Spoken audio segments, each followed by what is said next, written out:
Sherbrooke d'entonner l'hymne national. Au Canada, our home and native land, true patriot love in all of us command. Car on va se porter veille, il sait porter la croix.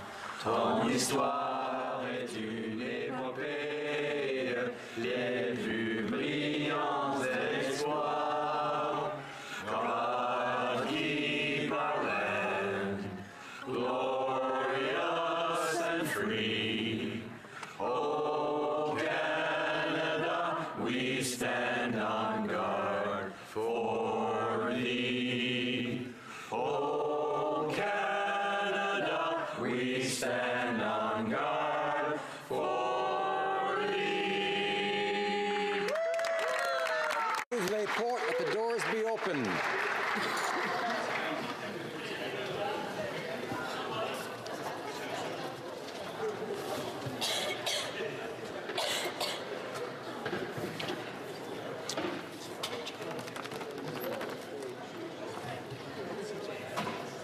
Order.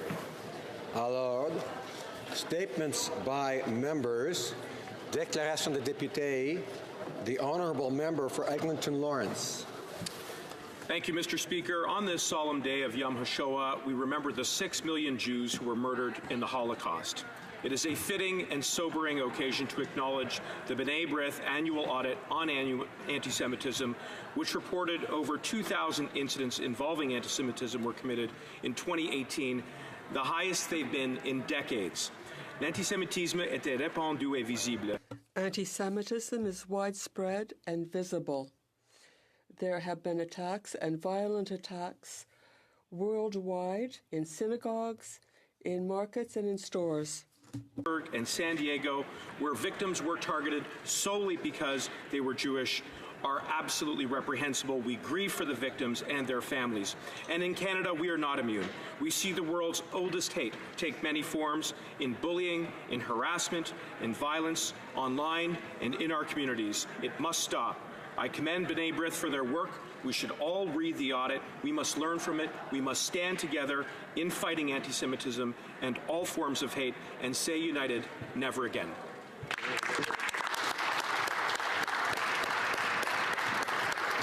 The Honourable Member for Edmonton Griesbach. Mr. Speaker, today I'm wearing a carnation to promote MS Awareness Month.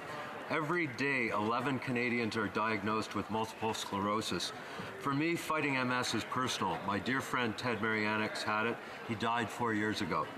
Ted was special. He used a scooter to get around, but he was constantly at my side on my political campaigns. Now I'm on his campaign to help find a cure for MS. You'd be surprised at how many live with MS. One is Aaron Solowaniuk, the drummer for the band Billy Talent. Aaron says he's suffered blurred vision, numbness, extreme fatigue, and depression, but he considers himself lucky because he's got what he calls a flexible work environment. Many Canadians with MS have to miss work or lose their jobs. So I'm happy my Human Resources Committee is recommending the government enact policies that would help those with MS and other episodic disabilities. Today, let's remember the Canadians who live with MS. Together, we can find a cure. The Honourable Member for Nunavut. Thank you, Mr. Speaker. When Nunavut was created, Inuit opted for a public government, full of hope that they would have the support of the federal government to build a place where we could live and prosper. Fast forward 20 years. The government of Nunavut remains chronically underfunded, starved from the resources it needs to cope with issues and create a sustainable economy. In many ways, life for Inuit is worse. Severely overcrowded housing has led to an alarming increase in TB. Youth suicide rates are the highest in Canada, and Inuit continue to live in third world conditions. Canada is bypassing the government of Nunavut in favour of side deals with ITK, funding them to come up with strategies to deal with these crises. ITK is a third party in all of this. It does not deliver programs and services to Inuit in Nunavut. The government of Nunavut does. To recap, Inuit in Nunavut are living in third world conditions. Canada is funding a third party to deal with the situation. and the government of Nunavut struggling to deliver programs and services is sidelined. What's wrong with this picture? Thank you, Mr. Speaker. Honourable member for Ajax. Here we go. Mr. Speaker, nearly a decade ago in Mulivaka, Sri Lanka, a brutal civil war lasting nearly 30 years came to a horrific end. A United Nations report found that 40,000 civilians may have been killed in the final months of that civil war, mostly as a result of indiscriminate shelling by the Sri Lankan military. Families and communities were ripped apart, and the legacy of that brutality still haunts victims and peace-loving people everywhere. The widespread allegations of atrocities and human rights violations, including war crimes and genocide, devastate us. 10 years later, we recognize and remember the horrors that occurred and renew our vow to find justice and reconciliation for the victims. What happened in Mulivaka must never happen again. Not in Sri Lanka, not anywhere. Mr. Speaker, we must do all we can to make sure that is certain. The honourable member for Saskatoon West. Mr. Speaker, I rise today to join with First Nations women's groups across Canada and First Nations women to once again call on this government to end gender discrimination in the Indian Act. For decades, the Government of Canada has been causing undue harm to First Nations women by removing or denying their status simply because they are First Nations, simply because they are not First Nations men. This past January, the United Nations Human Rights Committee said that Canada is still discriminating against First Nations women and their descendants by denying First Nations women the same entitlements under the Indian Act as First Nations men. This discrimination causes women to be disconnected from their communities, breaks up families, and causes greater disparity in the rights and benefits between First Nations women and men. It is beyond time for this government to act on the calls from First Nations women and the organizations they represent. I call on the government to act immediately on Bill S3 and do everything within their power to end the discrimination against First Nations women in Canada. Thank you, Mr. Speaker. The honourable member for Malpeque. Mr. Speaker, I rise to congratulate Boyd McDonald of Crapo PEI, who was honoured recently by the Prince County Horsemen's Club with the Philip and Henry Doucette Memorial Lifetime Achievement Award. Boyd started his own horse stable in 1971 and gained his license to drive horses 2 years later. He had over 1,000 race wins, all with his own horses, a feat very few ever achieved. But the bumps and bruises of horse racing never slowed him down. Boyd and his wife Claire, now 61 years married, also were successful farmers, establishing Boyd McDonald Produce Limited, which is still operating as a produce broker today. Starting his potato business by borrowing a neighbor's truck and hauling potatoes in the evening, he grew the business to 2 warehouses, employed over 20 people, and grew 350 acres of those good island spuds. Congratulations, Boyd, on a well-deserved award and for your outstanding contribution to the community and life on the island. The honourable member for Huron-Bruce. Thank you, Mr. Speaker. The Blythe Festival has been a mainstay for theatre lovers in Huron-Bruce for 45 years. Wow. And in that time, they have premiered 134 Canadian productions, written, directed, designed, and performed by Canadians for Canadians. Blythe is literally home to some of the best original Canadian content in the country. Hear, hear. Dozens of these productions have gone on to be produced around the world. But the Blythe Festival has never performed here in Ottawa until now. The Blythe Festival is premiering The Pigeon King at the National Arts Centre here until May 5th. Great. Get your tickets and support local arts, or better yet, plan a trip to Blythe this summer and watch the best Canadian plays the country has to offer. Here. Thank you to our artists, production, volunteers, donors for your continued belief and commitment to Blythe. Thank you. The Honourable Member for Marc-Aurèle-Fortin. Mr. Speaker, last week I had the pleasure of meeting with seniors in my riding of Marc-Aurèle-Fortin, and they shared their concerns about the future, as well as their satisfaction with what we are doing for seniors. quite a few of them, were openly enthusiastic about the New Horizons program, a program for seniors. With close to 2,000 community projects funded by our own government in 2019, this program has already yielded results and energized our seniors' communities. I'd like to thank the Minister for Seniors for her work on this issue. Our seniors can be proud of their government, which knows how to care for those citizens who have entered their golden years. Thank you. Member for Pickering-Uxbridge. Mr. Speaker, on International Women's Day, I asked members of our community to nominate outstanding women to be honored at my first annual Pink Tea, inspired by the famous 5 Pink Tea Parties. Pink Tea Parties embodied hyperfemininity to disguise the fact that women were discussing politics and strategies to move gender equality forward in Canada. And this past weekend, I was fortunate to be surrounded by women who are continuing to do similar work right here in my community. From a 15-year-old CEO to a human trafficking survivor, now advocate, to the first female mayor of Uxbridge and chair of Durham Region, these women and their stories are inspiring not only myself and our community, but Canadians across this country. As they continue to advocate for changes they hope to see, I'm empowered to continue this work in the House of Commons in order to make Pickering-Uxbridge and all of Canada a more inclusive place. Bravo. Thank you, Mr. Speaker. The Honourable Member for Milton. Mr. Speaker, I rise today in recognition of May as National Food Allergy Anaphylaxis Awareness Month. Anaphylaxis is a serious allergic reaction that can be life-threatening. Food is one of the most common causes, but insect stings, medicine, fragrances, or even exercise can also cause a reaction. Now, anaphylaxis affects 2.8 million Canadians. That's 1 in 13 Canadians, half of which are under the age of 35. And indeed, over 500,000 students are affected by anaphylaxis, about 2 students for every classroom. The month of May will shine a light on the challenges of safely navigating life-threatening allergies. Let's all join together in support of our allergic friends, family, colleagues, classmates, and neighbors by learning how to recognize the early signs of reaction and how to administer an EpiPen. It's as simple as this. Blue to the sky, orange to the thigh, call 911. Thank you very much. The Honourable Member for Winnipeg South. Mr. Speaker, in the 1970s, women suffering from violence were too often forced to live in fear for their own safety and for the safety of their children. A brave and determined group of women did something about it.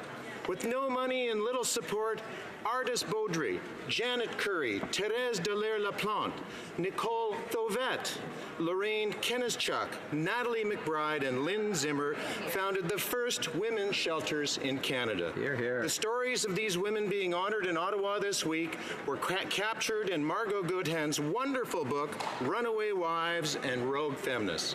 Mr. Speaker, today there are over 550 women's shelters in Canada, a great testament to these incredible pioneers who believed society had a duty to intervene and who led the way. Mr. Speaker, we all owe these amazing women our gratitude. Thank you. The Honourable Member for Scarborough Agincourt. Mr. Speaker, although April was Daffodil Month for the Canadian Cancer Society, cancer is not limited to 1 month. We do not forget cancer or our loved ones, like my late husband Arnold, or those who are living with it. 1 in 2 Canadians will be diagnosed with cancer, which is why the 2019 budget commitment on cancer research and treatment is so important. We are investing in organizations like the Terry Fox Research Institute to establish a Marathon of Hope Cancer Center network across Canada, Ovarian Cancer Canada to help with prevention, screening, and treatment for ovarian cancer, and also investments in Genome Canada to launch large-scale research competitions and projects to help with transformative scientific breakthroughs. We need to eradicate cancer once and for all. Thank you. The Honourable Member for Louis Saint Laurent. Mr. Speaker, every day 50,000 Canadians work in the petrochemical area. They add wealth to Quebec. But the safest way, the most ecological way of dealing with things is by pipeline. The first pipeline in Quebec was built in 1942, and at the present time, there are 9 pipelines that go under the St. Lawrence River, and they deliver oil. Oil is also delivered in other ways. In Quebec, we have a brand new pipeline from Lévis and goes toward Montreal, 280 kilometers.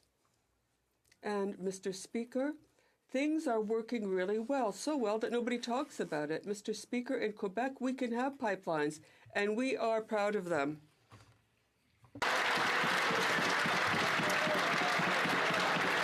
Honourable Member for Charleswood, St. James, Assiniboia, Headingley. Mr. Speaker, today marks the beginning of Motorcycle Safety Awareness Month. As a motorcyclist, I regularly ride my Triumph Bonneville down Portage Avenue and take part in the Ride for Dad, an event in support of prostate cancer research. However, as an emergency room physician, I am also familiar with the tragedies that come with motorcycle collisions. Many of these collisions can be prevented, and we can all help. This month, we're reminded of how we can do our part in helping the 7,000 Canadian motorcycle riders safe. I'm proud our government is committed to taking steps to ensure all Canadian road users always ride safe, but we must always do our part. Let's take time to remember to encourage riders to wear the proper protective gear, and for motorcycle riders and automobile drivers to always look twice and to check blind spots before switching lanes. I want to thank the organizations that advocate for road safety every day, like the Motorcyclist Confederation of Canada. Through advocacy around Motorcycle Safety Awareness Month, we're reminded this month and every month to ride safe. The Honourable Member for Vancouver Kingsway. Mr. Speaker, on behalf of Canada's New Democrats, I'm honoured to rise today to recognize May as Multiple Sclerosis Awareness Month. Canada has one of the highest rates of MS in the world. On average, 11 Canadians are diagnosed every day. When a person receives an MS diagnosis, there is immediate impact on all who love them. Indeed, Mr. Speaker, my own family has known the devastating impact of multiple sclerosis. Canada must do more to improve the quality of life for people living with MS and ultimately find a cure. We must ensure that all patients receive affordable access to treatment, housing that meets their needs, comprehensive home care, and age-appropriate long-term care.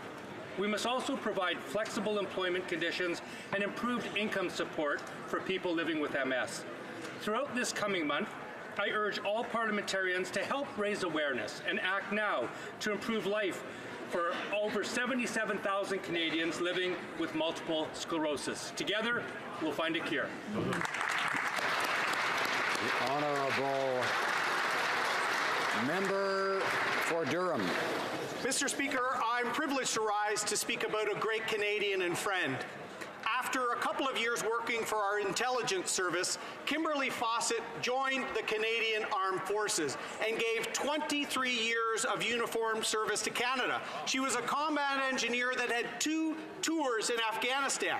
In 2008, her second tour made her the first Canadian with a prosthetic female to deploy to Afghanistan to the combat zone.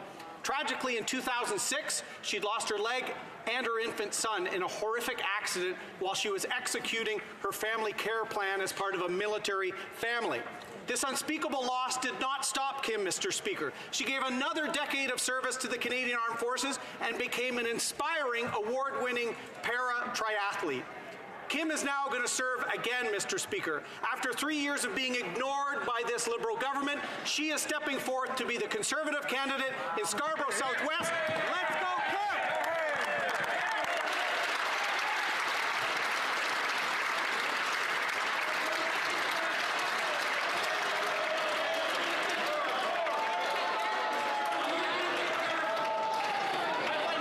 Order.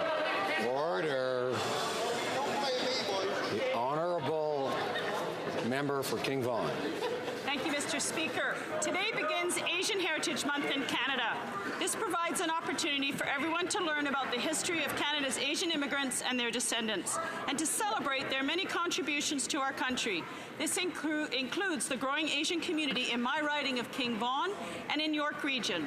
One such celebration is a Taste of Asia, organized by the City of Markham, the Federation of Chinese Canadians, and the Association of Progressive Muslims of Canada, and is supported by many organizations and businesses. Over 180,000 people attended last year, enjoying cultural performers, culinary artists, and artisans. One can't speak of the festival without mentioning Dr. Ken Ng, a family physician, a community leader, and chairman of the Federation of Chinese Canadians in Markham, and the founder and chairman of the Taste of Asia Festival. Come tickle your taste buds and meet Dr. Ng and his wonderful wife, Emily, tonight at the Taste of Asia reception in room 752 at 131 Queen Street from 5 to 7. Let's all kick off Asian Heritage Month together tonight.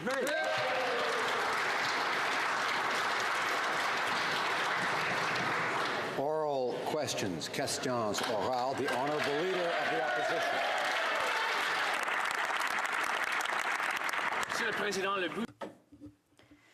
Mr. Speaker, China's military budget went up 5% last year to $250 billion. Yet, for some reason, the Liberal leader continues to fund China through the Asian Infrastructure Bank, using Canadian taxpayers' money. We know that China uses the Asian Infrastructure Bank to extend its influence in the region.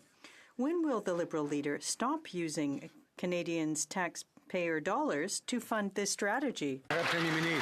The Right Honourable Prime Minister. Canada uses the bank to promote economic growth globally, alongside many countries like Great Britain, Germany, and Australia.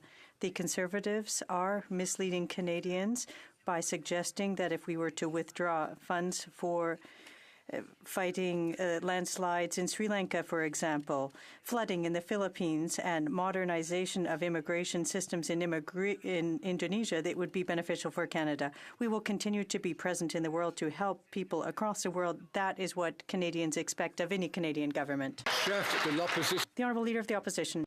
Well, Mr. Speaker, there are other development banks that Canada already participates in, but this one is specifically used by China to extend its influence in the region.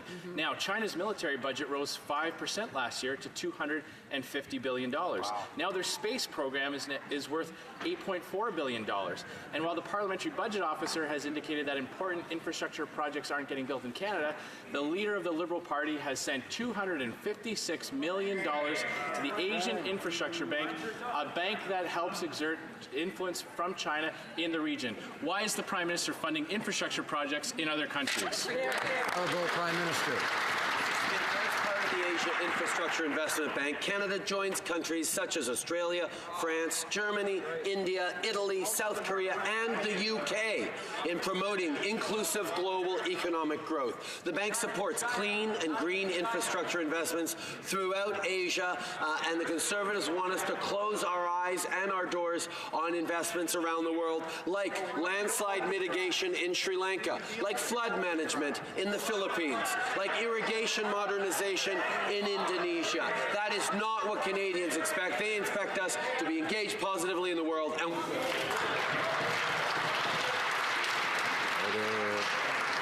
the Honourable Leader of the Opposition. This leader of the Liberal Party continues to exert such weakness around the world. The government of China is holding 2 Canadian nationals unlawfully. They have blocked Canadian exports, and this Prime Minister has done absolutely nothing to stand up for Canada. Now, he could show the government in China that there are consequences for pushing Canada around by pulling the funding from the Chinese-run Asian Infrastructure Bank. Will he do so? Yes or no? Right Honourable Prime Minister.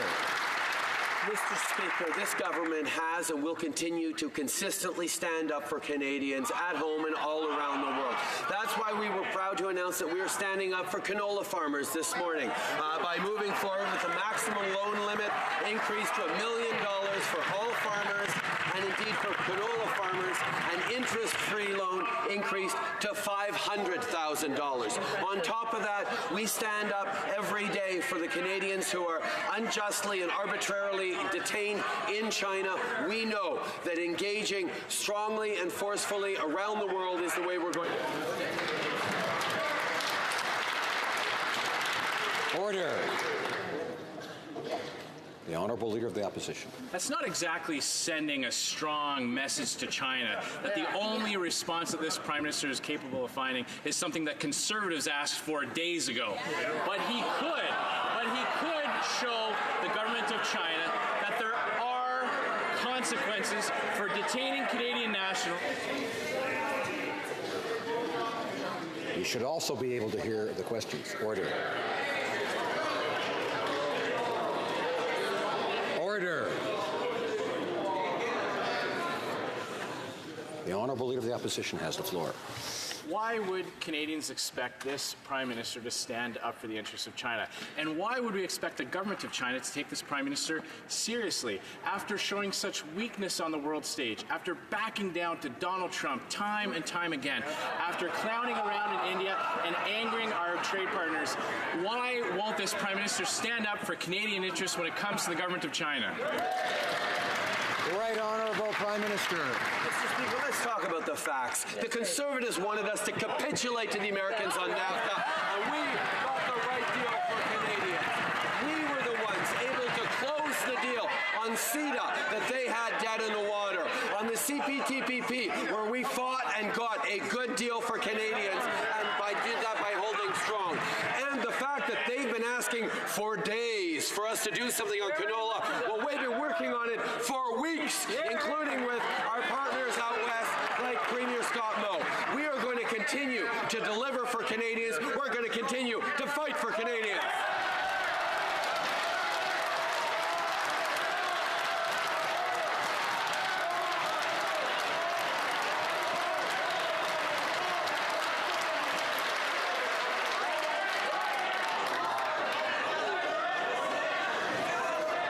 Order. You've got to move to decaf in those caucus meetings. The Honourable Leader of the Opposition. We don't need a drama production, Mr. Speaker. We need action for Canadian interests.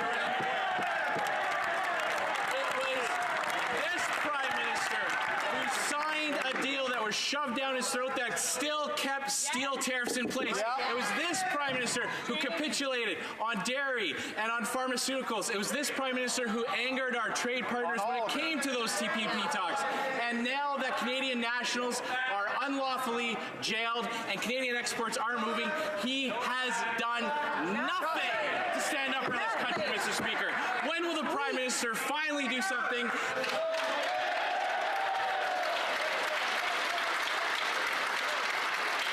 Right Honourable Prime Minister. Order. After 10 years of Conservative failures to get anything done, to get reasonable growth for the economy, indeed, Stephen Harper and the Conservatives had the lowest growth record of any Prime Minister since R.B. Bennett in the depths of the Great Depression. We turned that around.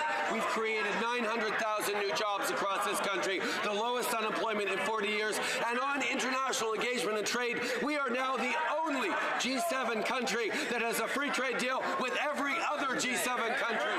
2/3 of the global economy is accessed by Canada now because of the work that this government did.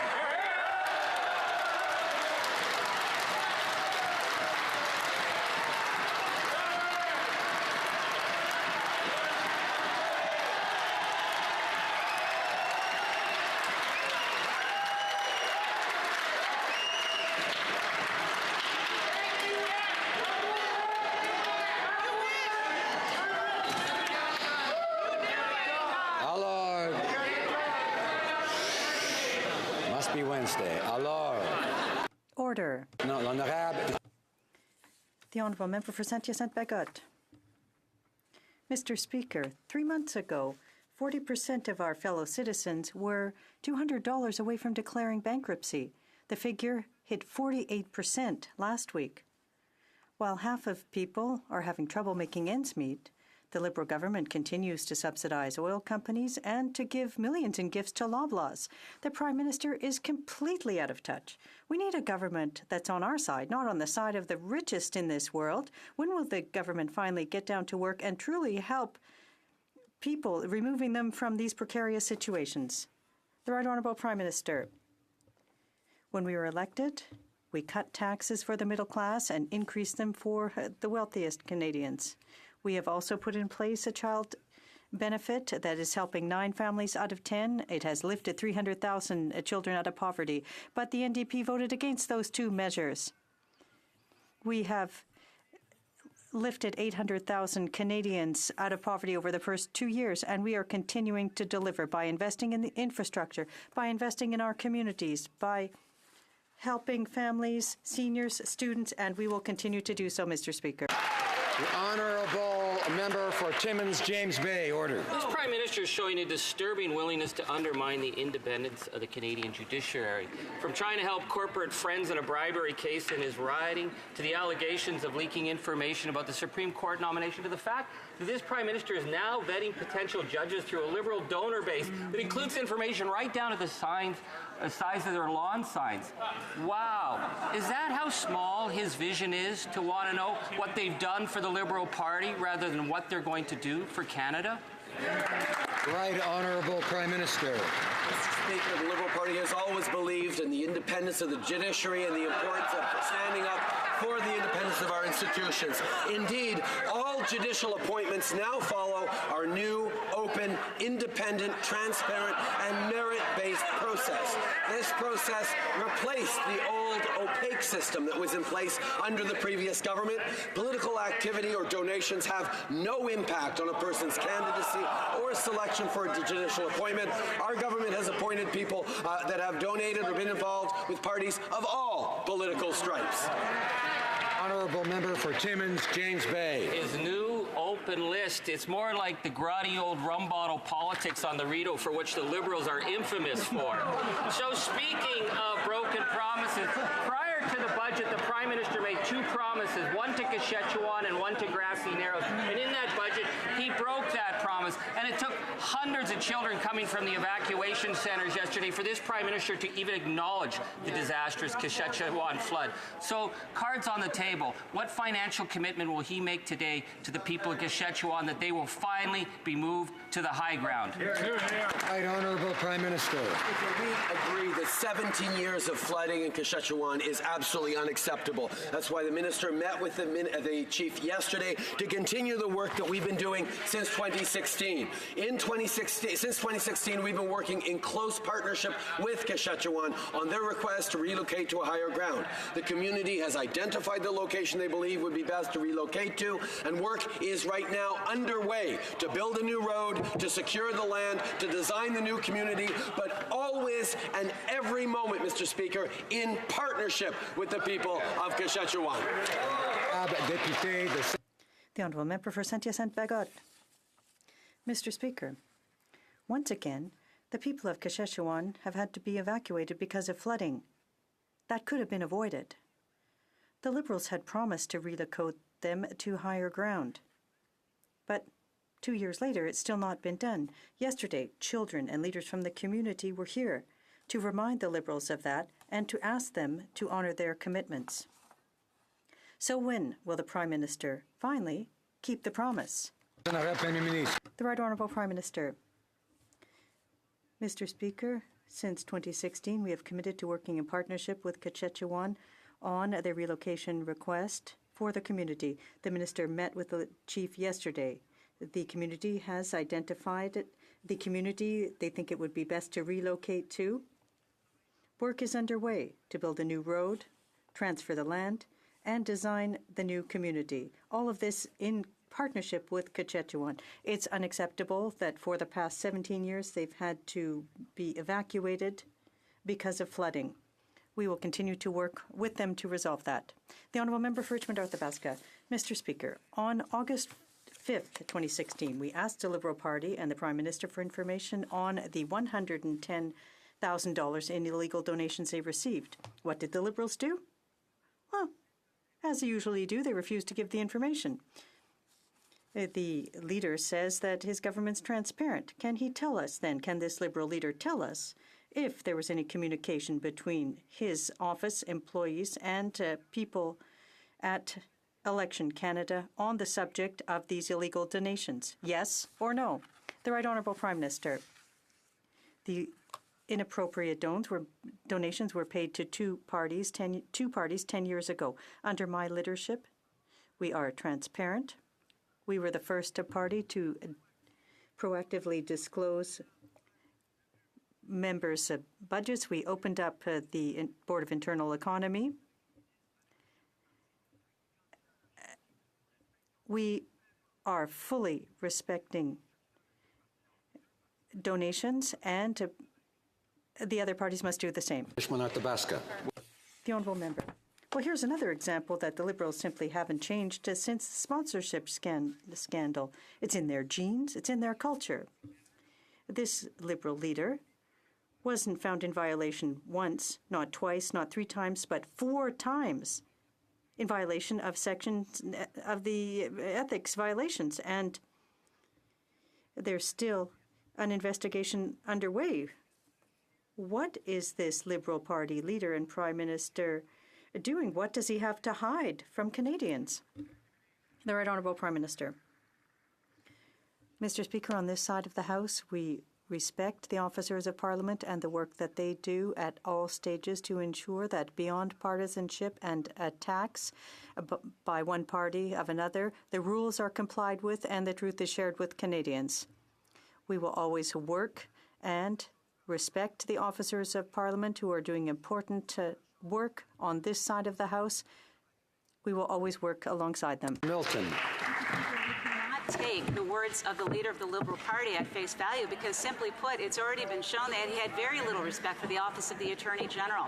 And now we're talking about the Elections Canada Commissioner. And here's the issue. There are 2 opportunities for the Liberal leader to tell us who is on the list. Once was August 5th, 2016, and one was most recently when the media asked him to provide the list and he refused to do so. What is the leader of the Liberal Party? Soon. What is the leader of the Liberal Party hiding? The Right Honourable Prime Minister. Mr. Speaker, the member opposite is bringing up an issue regarding improper donations made to 2 political parties over 10 years ago. Under my leadership, we raised the bar on openness and transparency. We were the first party to proactively disclose MP expenses. We opened up the Board of Internal Economy. We ensured that information regarding fundraisers with the Prime Minister, with ministers, and with party leaders or candidates for leadership be publicly available. We continue to do our fundraisers publicly and invite the media. The leader of the opposition does them in secret and keeps the media out.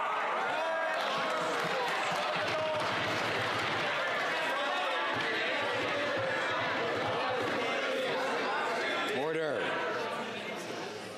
The Honourable Member for Milton. Mr. Speaker, what we're talking about here is the fact that SNC-Lavalin, a dear friend of the leader of the Liberal Party, received a compliance agreement from Elections Canada for a scheme in which they legally donated $110,000 to the Liberal Party of Canada. We've asked why he did not disclose the names. I'd like to ask another question. Why on May 9th, 2016, did Matthew Bouchard meet with SNC-Lavalin? Was it about the compliance agreement with Elections Canada? Honourable Prime Minister. Mr. Speaker, Conservatives are bringing up an issue from 10 years ago before we made changes to the rules that we bring in a new level of openness and transparency to political fundraising that we have embraced, that the leader of the opposition, however, has not. We continue to hold our fundraisers in public, at public locations, and we invite the media to be part of them. The leader of the opposition continues to hold his fundraisers in secret, refuses to let the media in, and is continuing to have the kind of secrecy that we saw too much of during the Harper years. L'Honorable. Alors, order.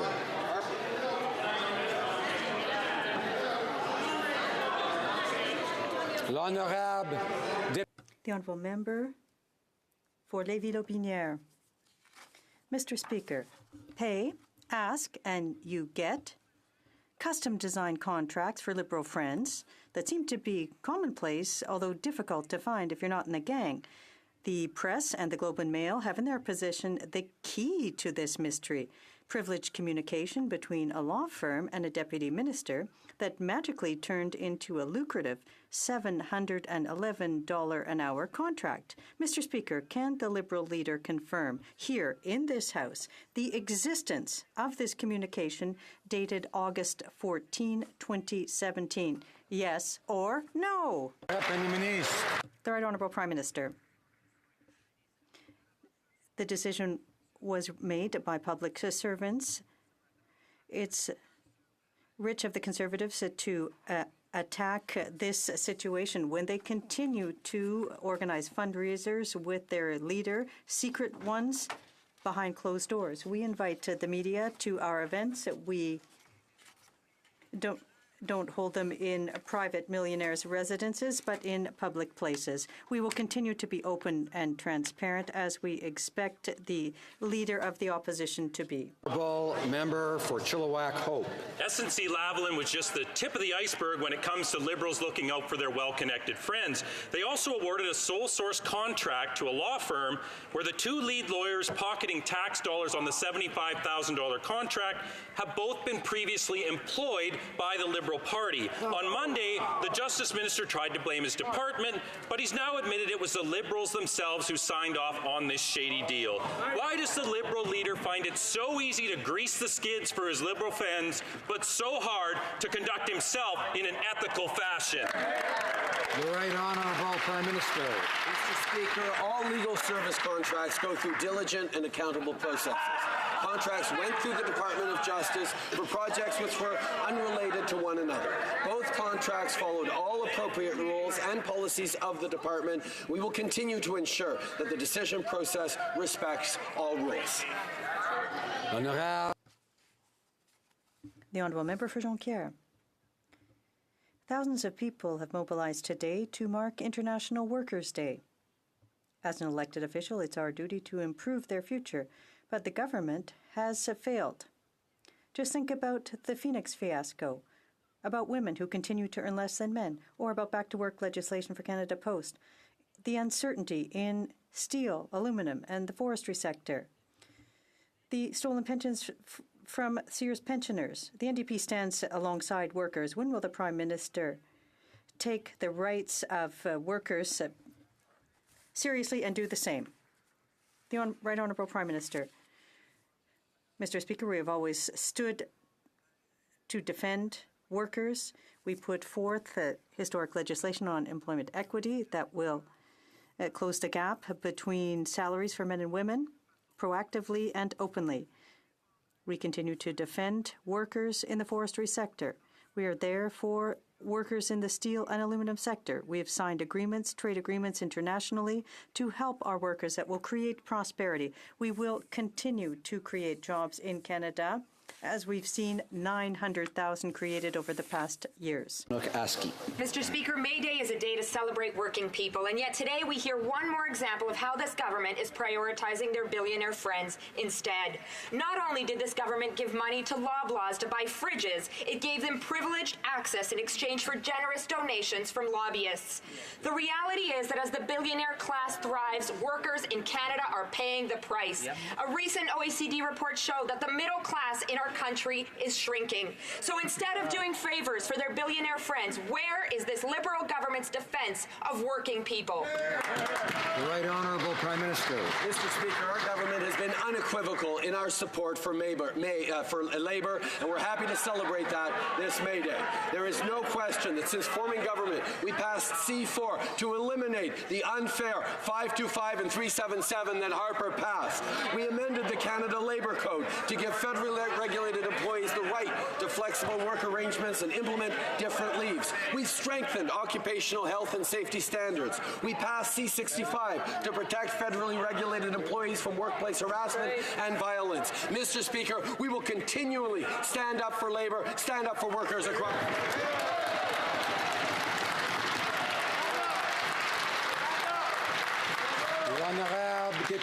The Honourable Member for Mégantic-L'Érable.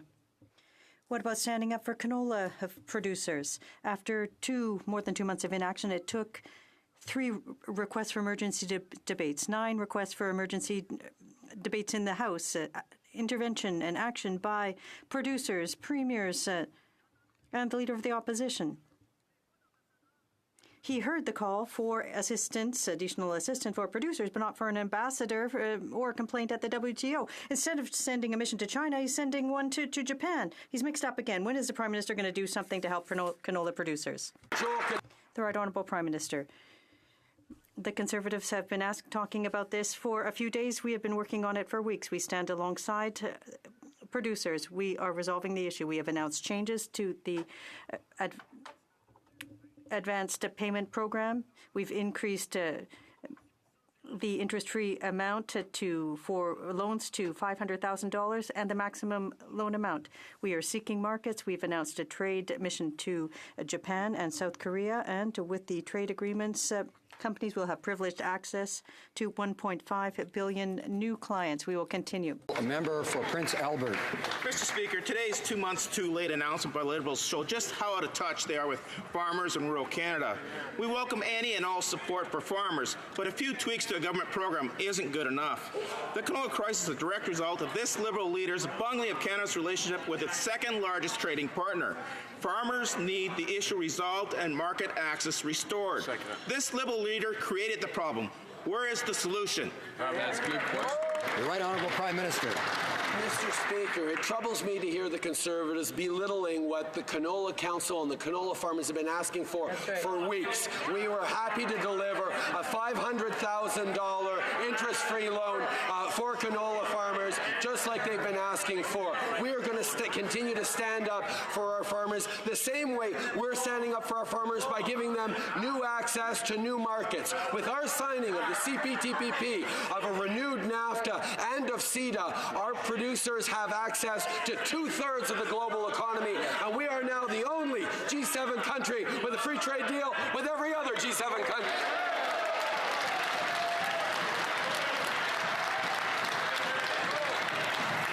Having asked the question, I would invite the Honourable Member for Prince Albert not to be speaking after he no longer has the floor. So, I mean, we do like to hear him when he has the floor, but then it's someone else's turn. And in fact, now it's the turn of the Honourable Member for Niagara West. Thank you, Mr. Speaker. It's been 2 months since the Chinese government banned imports of Canadian canola. Earlier this week, the Liberal leader was confusing China and Japan.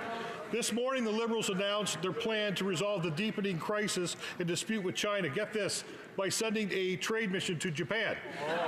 You can't make this stuff up. When will the Liberal leader finally get serious and launch a trade complaint against China? Honourable Prime Minister. Mr. Speaker, we've been engaged in this issue with China since the very beginning. First with our concerns around 2 Canadians who were arbitrarily detained by Chinese authorities. Now with our concern that they're using flimsy phytosanitary excuses in regards to canola, which, as we all know, Canadian canola is the best and the cleanest in the world. We're going to continue to stand up for our farmers. We're going to continue to stand up for Canadians. We're going to continue to work with all our partners internationally to make sure that we resolve this situation. The Honourable Member for Durham. Mr. Speaker, there's a lot of hand-waving and lofty language from the Liberal leader today, but as 2 honourable former Liberals in that corner know, this Prime Minister is not always as advertised. His hand-picked Liberal ambassador to China resigned 3 months ago. Canadian citizens are paying the price for his inaction. Our exporters are paying the price for his inaction and incompetence. When will he nominate a new ambassador to China to turn around this crisis? Right, Honourable Prime Minister. Mr. Speaker, once again, the Conservatives are all over the place in what they think they want on the world stage. On the one hand, we got to withdraw money from Asian infrastructure banks that are doing good work across the continent. On the other hand, they want us to be reaching out and be friendlier with China. On the other hand, they want us to draw in international supports. On the other hand, they want us to push back harder. They don't know what they're doing, Mr. Speaker. On this side of the House, we are focused on standing up for Canadians, on standing up for farmers, and resolving this international difference.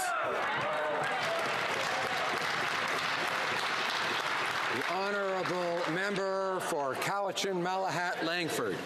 Mr. Speaker, the West Coast suffered through a decade of conservative mismanagement of Pacific wild salmon, including cuts to TFO and gutting habitat protection. And now we have a Liberal government that spent billions of dollars on a leaky pipeline and will increase tanker traffic in our sensitive marine environment, putting salmon and whales at risk. Vancouver Island coastal communities have had enough. They want a bold recovery plan. Will the Prime Minister listen to them and coastal leaders like Chief Bob Chamberlain and protect wild salmon? Yes. Right, Honourable Prime Minister. Mr. Speaker, protection of wild stocks in BC is a priority for our government. With the province, we created the BC Salmon Restoration and Innovation Fund, contributing $100 million. We also endowed $5 million to the Pacific Salmon Endowment Fund. 15 of 16 southern BC Chinook runs are endangered, threatened, or of special concern. We understand the concerns of fishing and tourism industries, but these closures will be crucial in helping the recovery of these stocks. We know that putting the interests of salmon first is putting the interests of British Columbians first. The Honourable Member for Trois-Rivières. Mr. Speaker, last week the Minister of Transport reassured Jason Kenney that getting a pipeline built was the government's #1 priority. On Monday, he reassured flood victims by tweeting, and I quote, "The cost of inaction is huge and the science is clear. We need to act now." Mr. Speaker, how ironic. Does the Prime Minister realize that the only way to actually make the economy and the environment go hand in hand is to invest in green technology, not subsidizing big oil? Right Honourable Prime Minister. Mr. Speaker, once again, the NDP doesn't understand that the economy and the environment go hand in hand. I congratulate them for having said it at least once, but clearly they don't understand that the way that we both protect the environment and create jobs for communities and families is by being responsible. Yes, we will ensure that our exports are done safely to countries other than the U.S., but we will also put a price on pollution. We will also invest in green energy. We will also do what we need to do. Member for Calgary Centre. Mr. Speaker, it's a busy time for farmers and their families across our country as they start spring seeding. We know farmers are looking for more certainty and security as we work to maintain full access to China and create new opportunities for them to grow their business. Can the Prime Minister tell us what our government will do for canola producers to help them through this challenging time? Honourable Prime Minister. Thank the member for Calgary Centre for his hard work and his advocacy for all Albertans. Working closely with the grain sector, exporters and provinces will secure an unrestricted market access for Canada's world-class canola. We're ensuring farmers have the security they need leading into this year's season. Today, we announced we will support farmers with changes to the advanced payment program. We're increasing the maximum loan limit for all farmers to $1 million from $400,000, and for canola farmers, we are increasing the interest-free portion to $500,000 from $100,000. We're working around the clock, and Canada's farmers should know that we have their backs. The Honourable Member for Lakeland. Mr. Speaker, since the Trans Mountain expansion was proposed, the private sector has built 35,000 kilometers of new oil pipelines in the United States. Meanwhile, these Liberals spent $250 million Canadian tax dollars to build pipelines in Asia. And when they spent $4.5 billion on the Trans Mountain pipeline, they said they would build the expansion immediately. But not a single inch of new pipeline is in service in Canada under these Liberals. So the Liberal leader needs to tell Canadians, when will the Trans Mountain expansion be built? Right Honourable Prime Minister. See, Mr. Speaker, the Conservatives don't really understand that for 10 years they couldn't get it done for a very simple reason. They refused to listen to environmental concerns from communities. They refused to partner with Indigenous peoples. That has hurt our oil industry. It has hurt energy projects across this country. That's why when we got elected, we committed to work in partnership with Indigenous peoples, to work to protect our environment at the same time. And that is exactly what we're doing. As we move forward with energy projects in the right way, that is what Canadians expect. The Honourable Member for Louis Saint Laurent. Mr. Speaker, in the Conservative Party, we're in support of foreign investment, but only when it makes sense. Now, the Liberal government decided that for the next 5 years, they're going to invest $256 million of taxpayer money to a Chinese infrastructure investment bank. Now, Mr. Speaker, do we need to remind the government that China has decided to boycott Canadian canola and that they've shown absolute contempt for the rights of Canadians detained over there? Now, the Liberal leader seems to admire a certain country, China. Does he realize that he's sending money there and it doesn't make sense? The Right Honourable Prime Minister. Mr. Speaker, once again, the Conservatives are playing petty politics. They're misleading Canadians when they suggest that if we withdrew the funds for minimizing landslides in Sri Lanka or earthquakes in the Philippines or the modernization of irrigation systems in Indonesia, that wouldn't be good for Canada. That wouldn't be good for our role in the world. So we will continue to invest in the right way in infrastructure, both here in Canada and around the world. We will do those investments because it helps people and it helps promote peace, security, and safety around the world. A member for Carleton. When leaders in China dismissed this prime minister as, quote, little potato, he thought they meant it as a compliment. I want to remind the member for Carleton, we can't do indirectly what we can't do directly. So I'd like him to avoid terms that might be considered insulting under the rules. Order. Order. Order.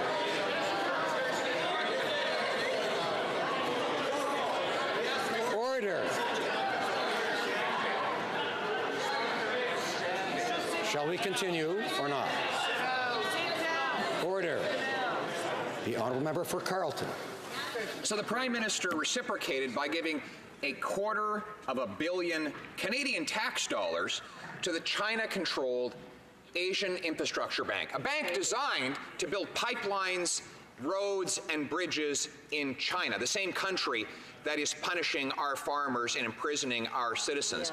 Will the Prime Minister show even a modicum of respect for Canadian taxpayers and cancel that wasteful expenditure of our tax dollars? Honourable Prime Minister. Mr. Speaker, what the member opposite is saying is simply not true. The Asian Infrastructure Bank is actually designed to support clean and green infrastructure investments throughout Asia, including in some of the world's most underdeveloped countries, including things like landslide mitigation in Sri Lanka, flood management in the Philippines, irrigation modernization in Indonesia. Canada has a role to play on the world stage, including with our world-class infrastructure know-how as we build here in Canada and around the world. We will continue to do that, and that the Conservatives continue to mislead Canadians is really unfortunate. The honourable member for Carleton. Green infrastructure? Since the Prime Minister announced his $250 million gift to the China-controlled Asian Infrastructure Bank, China has quietly resumed construction on dozens of previously shelved coal-fired plants, according to satellite images. They are going to increase the production of coal-fired electricity by 50,000 megawatts, Mr. Speaker, since he announced his $250 million gift. Right. Now that we know this has nothing to do with development or helping the poor, but instead to help the wealthy and the well-connected in China, will he do the right thing and cancel this $250 million? Right, Honourable Prime Minister. Mr. Speaker, the Conservatives are trying to invent and torque an issue to scare Canadians when indeed Canadians are part of a bank where we join countries like Australia, France, Germany, India, Italy, South Korea, and the UK in promoting inclusive global economic growth. Their desire to score cheap partisan points while we're desiring building a better future for everyone around the world couldn't be in more market contrast, and we know Canadians are going to have a clear and positive choice that they get to make come this October. The honourable member for Saskatoon West. Mr. Speaker, with the end of STC and Greyhound service, many people living in Saskatchewan are unable to safely travel within the province. The Minister of Transportation recently said, and I quote, "Intercity bus services are important for the people of British Columbia and for Canadians across the country, particularly for those in Indigenous, rural, and remote communities where other transportation options do not exist." That description sounds awfully lot like Saskatchewan. Yeah. If the minister truly believes this, then why is he only providing money for intercity public transportation for British Columbia and not for Saskatchewan? Right Honourable Prime Minister. Mr. Speaker, once again, the federal government is willing to step up and support communities affected by the Greyhound bus service closure. We were happy to work with BC. We would encourage the member opposite to encourage the Saskatchewan government to partner with us as a federal government as we look to better support and serve Indigenous communities and remote communities right across the country, including in Saskatchewan. Honourable Member for South Okanagan, West Kootenay. Mr. Speaker, 1 year ago, the city of Grand Forks was inundated by floodwaters. Now, more than once, the Minister of Public Safety has stood in this House and assured Grand Forks that the federal government would, and I quote, always, in every case, be there.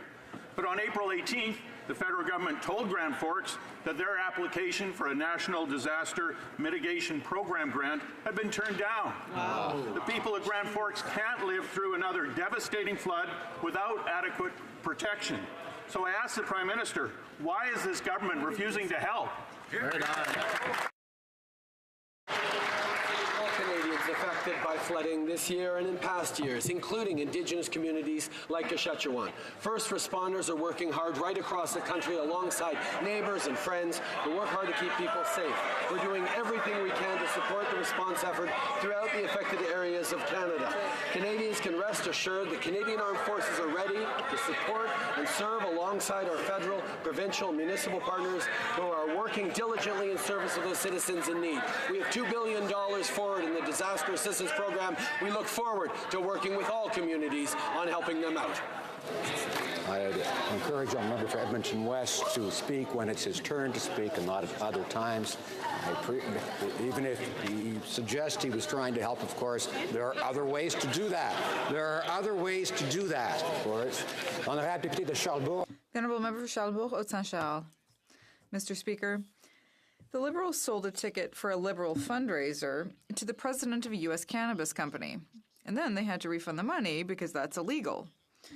Apparently, the American company tweeted photos of Mr. Jenkins, the CEO of the company, and of the Liberal leader at this April 5th event. And in these photos, you can see them having a conversation. Can the Prime Minister tell us what was the nature of their conversation? The Right Honourable Prime Minister. Mr. Speaker, we have reformed the rules.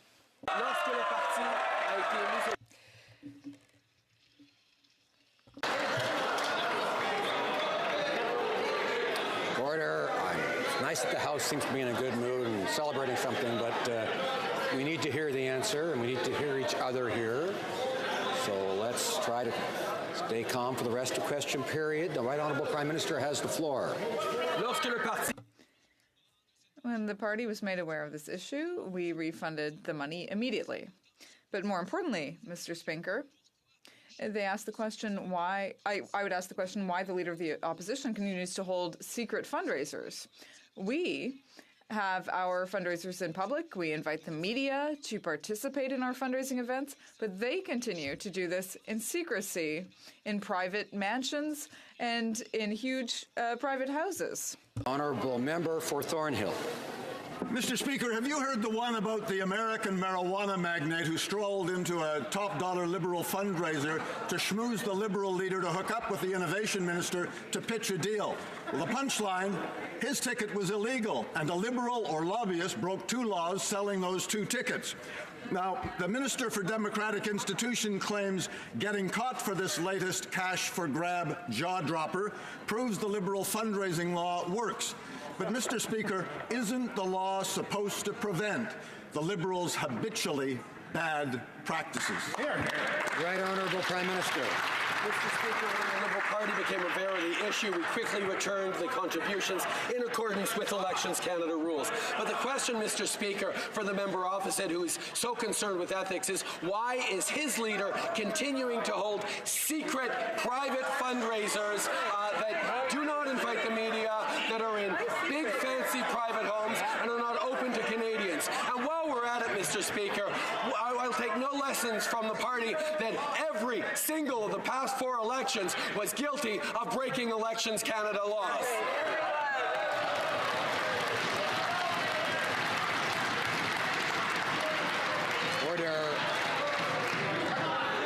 Order. The honourable member for Leeds. Order. The honourable member for Leeds, Grenville, Thousand Islands, and Rideau Lakes. Mr. Speaker, it's pretty rich to hear about ethics and accountability from these Liberals and that Liberal leader. Since taking office, the Liberal leader quickly established a pattern of scandal. Everyone knows about the Liberal leader's attempted interference in a criminal trial. Now it has come out that he is getting illegal donations from an American marijuana tycoon. Wow. Can the Liberal leader confirm if the RCMP has contacted him, his ministers, or staff regarding these or their many other scandals? Honourable Prime Minister. Mr. Speaker, when we became aware of the ineligible donation, we immediately refunded that donation. That is what Canadians expect with our Elections Canada laws. But it was quite disturbing yesterday to hear a Conservative MP attacking the neutrality of Elections Canada and our institutions in which all Canadians need to hold support. Instead of attacking Elections Canada, Conservatives should simply stop breaking election laws during every single one of the past 4 elections. The honourable member for Miramichi Grand Lake. Mr. Speaker, as everyone is aware, flooding has greatly affected many communities from Ontario, Quebec, and in my own province of New Brunswick, including my riding of Miramichi Grand Lake, where last year's crest was the highest on record, and we have surpassed that mark. Notre gouvernement a réagi rapidement. Our government responded quickly to provincial requests for help by deploying the armed forces and other resources. Many Canadians are aware of the devastating consequences of climate change. So, can the Prime Minister tell us how our government plans to protect our communities in the long term? Thank you. The Right Honourable Prime Minister. I want to thank the member from Miramichi Grand Lake for his question and for his hard work with his constituents. Our thoughts are with everyone affected by the flooding. We want to thank the first responders, members of the armed forces, and most of all, the volunteers who are working tirelessly to save their neighbors' houses. With climate change, we will see an increasing number of extreme climate events. We are helping communities following these events. Budget 2019 includes $2 billion to help communities better manage the risks associated with natural disasters like flooding. Honourable member for Calgary Nose Hill. Every single week since the SNC-Lavalin scandal broke, the opposition has asked the Liberal leader whether or not the RCMP have contacted him, any of his ministers or staff with regard to the SNC-Lavalin scandal. But today, when we asked the question, he skirted the answer. He did not answer. So I'm going to ask him very directly, has the RCMP contacted either the Liberal leader, any of his ministers, his senior staff, or party leadership with regard to the SNC-Lavalin scandal? Yes or no? Honourable Prime Minister. No. Deputy.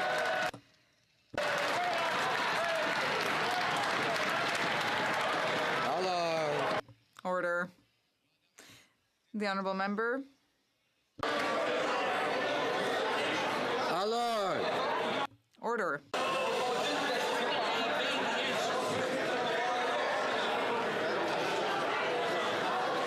Allard.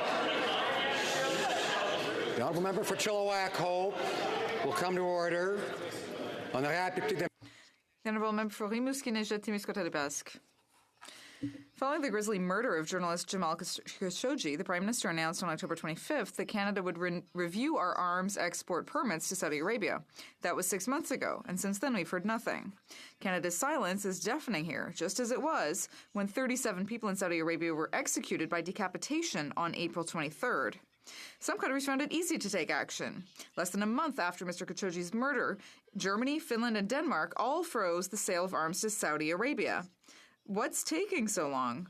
Will the Prime Minister finally act on his promises and suspend the sale of arms to Saudi Arabia? The Right Honourable Prime Minister. Mr. Speaker, we will always stand up to defend human rights around the world.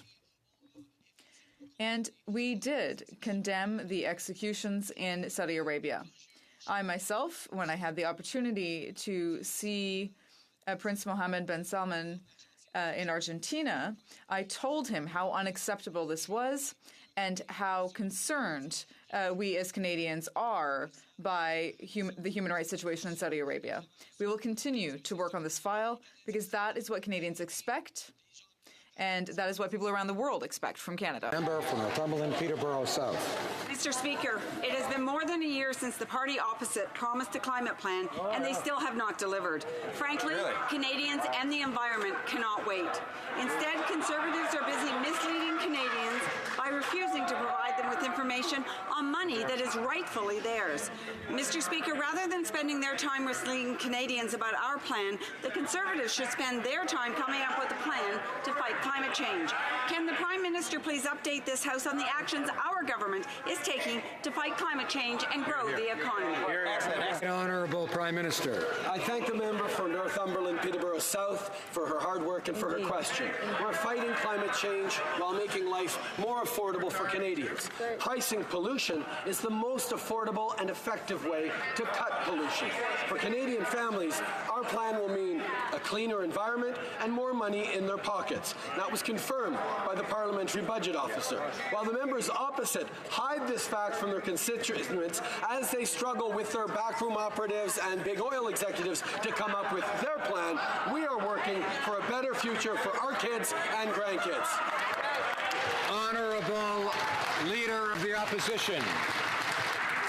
Well, Mr. Speaker, since the Prime Minister likes to keep track of the number of days, I've got one for him. It's been 31 days since the Prime Minister threatened to sue me for telling the truth about his interference in a criminal prosecution.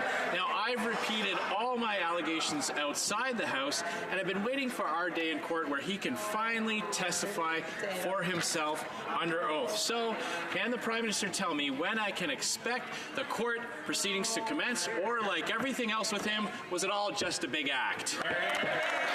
Right Honourable Prime Minister. Order. I can understand that the Leader of the Opposition wants to continue to focus on me, but I'm not going to focus on him. I'm going to stay focused on Canadians. I'm going to tell them the truth about what we are doing, which includes lowering taxes for the middle class, raising them on the wealthiest 1%, investing in infrastructure right across the country, and continuing to demonstrate that Order. There's far too much noise, and I've heard very many times today from many members, especially the member for, in particular, one of them would be the member for Selkirk Interlake Eastman, who we all love to hear from when he has the floor. So I would encourage all members to wait till they have the floor before they speak. The Right Honourable Prime Minister, I think they could talk to their whip about that, or their House Leader perhaps, but the Right Honourable Prime Minister has the floor. While the Conservatives continue to focus on politics and on me, I'm going to stay focused on Canadians and what we are doing every day to grow the economy, to protect jobs, to lift Canadians out of poverty. That's what Canadians voted for in 2015. That's what we're going to continue to do.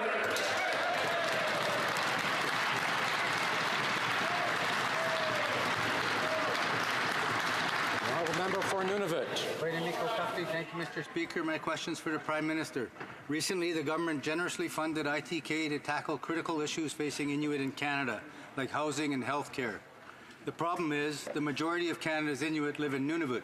The government of Nunavut has been cut out of the strategic planning and cut off from the funding. The government of Nunavut is responsible for the delivery of programs and services, not ITK, so this makes no sense whatsoever. Why has this Prime Minister failed to deal directly with the government of Nunavut to ensure it has the resources to tackle these issues? Thank you, Mr. President. Honourable Prime Minister. Mr. Speaker, I'm always very pleased to talk to Premier Savikatak, to work with his government, but at the same time I will make no apologies for a distinctions-based approach to reconciliation that treats Indigenous communities and Indigenous nations as full partners. And indeed, as we move forward on a true Crown Indigenous partnerships, the work we're doing directly with the ITK comes to complement the important important work done by the territorial government. We believe in creating more partnerships, not fewer. We will continue to fight for a better outcome for Indigenous people right across this country.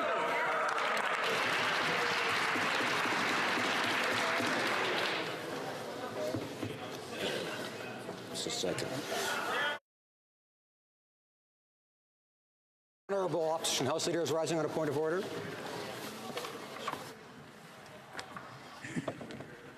Thank you, Mr. Speaker. I'm rising just to seek clarity from a ruling that you made that arises out of question period.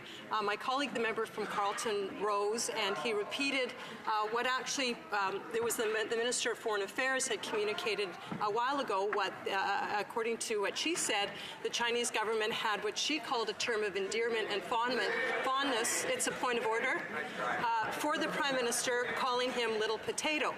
We at the time believed it was not a term of endearment or fondness, and so in our role as opposition, we have been asking the government about this and asking the Prime Minister. You rose, Mr. Speaker, in your role to say that what you can't do indirectly, or directly you can't do indirectly. Namely, I am assuming you mean insulting the Prime Minister by calling him Little Potato. So I would like some clarity. We were not actually calling him Little Potato. We were, however, repeating what... We've heard the phrase enough now. I think we've heard order, order, order, order, order, order. Members will know that I may not know. I don't speak Mandarin or Cantonese. I can't say what this phrase might mean in the Chinese culture, but here we speak English and French, and it certainly did not seem to me to be used as a compliment in the context. It seemed to me to be an insult, and I don't think insult should be used toward any member in this House. Those are the rules. The Honourable Member for Montcalm on a point of order. Mr. Speaker, I think you would have unanimous consent of this House to pass the following motion that this House asks the government to publicly justify its decision to explain why it refused entry into Canada Mr. Carlos Puigdemont.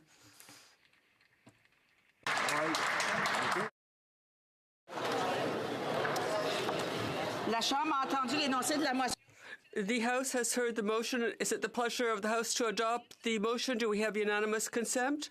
No, there is no unanimous consent.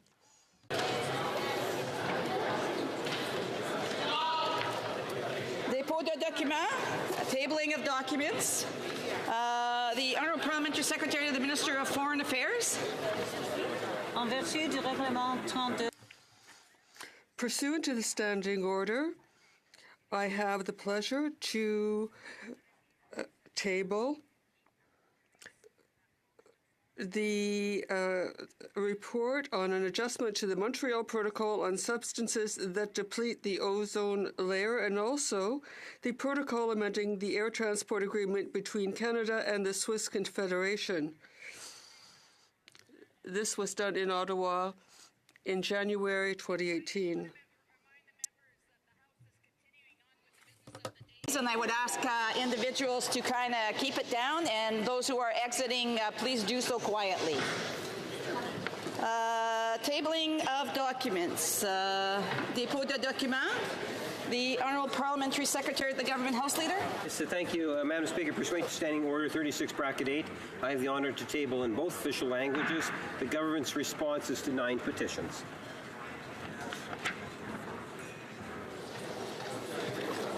Tabling of documents, dépôt de documents. Introduction of government bills. Oh, sorry. C'est des dépôts de documents. Tabling of documents. C'est sous les rapports. S'il me donne. Is this under reports? If you give us a couple of seconds, you will have the opportunity to speak. Introduction of government bills. Déclaration de ministre. Statements by ministers. Reports from interparliamentary delegations.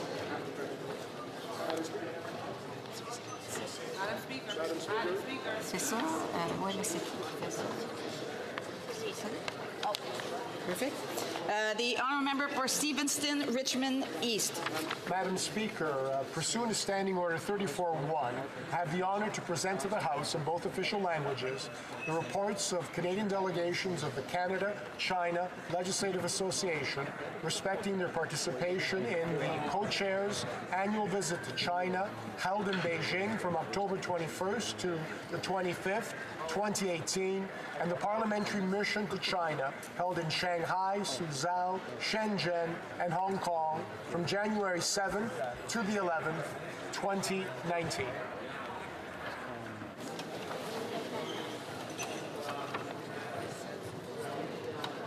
Reports from interparliamentary delegations. The honourable member for Yukon. Madam Speaker, pursuant to the same standing order, 34, subsection 1, I have the honour to present to the House in both official languages a report of the Canada-Europe Parliamentary Association respecting its participation at the meeting of the Standing Committee of Parliamentarians of the Arctic Region in Murmansk, Russia on March 27 and 28, 2019. Madam Speaker, I don't think there could be any other international organization more important for Canada than the 7 other Arctic nations dealing with issues like Northwest Passage, fleet of atomic icebreakers, Arctic Ocean plastics and fisheries, search and rescue in the north, and climate change. And so I commend the report to ministers and their departments as it touches on them and to work towards progress in these areas. Rapport de délégation interparlementaire. Reports from interparliamentary delegations. The honourable member for Trois-Rivières. I will continue. Pursuant to Standing Order 34-1, I have the pleasure to present in both official languages 3 reports from the Canadian branch of the Assemblée parlementaire de la Francophonie. The first dealing with its participation at the meeting of the Education, Communication and Cultural Affairs Committee in Grand Bassam, Ivory Coast, April 20th and 21st, 2018. The second, its participation at a meeting of the Cooperation and Development Committee of the APF in Rome, May 2018. And the third, the participation at a meeting of the Parliamentary Network on HIV/AIDS of the CAPF in Lomé, Togo, October 2018. Thank you, Madam Speaker. Reports from interparliamentary delegations. Presenting reports from committees. The honourable member for for Sydney, Victoria.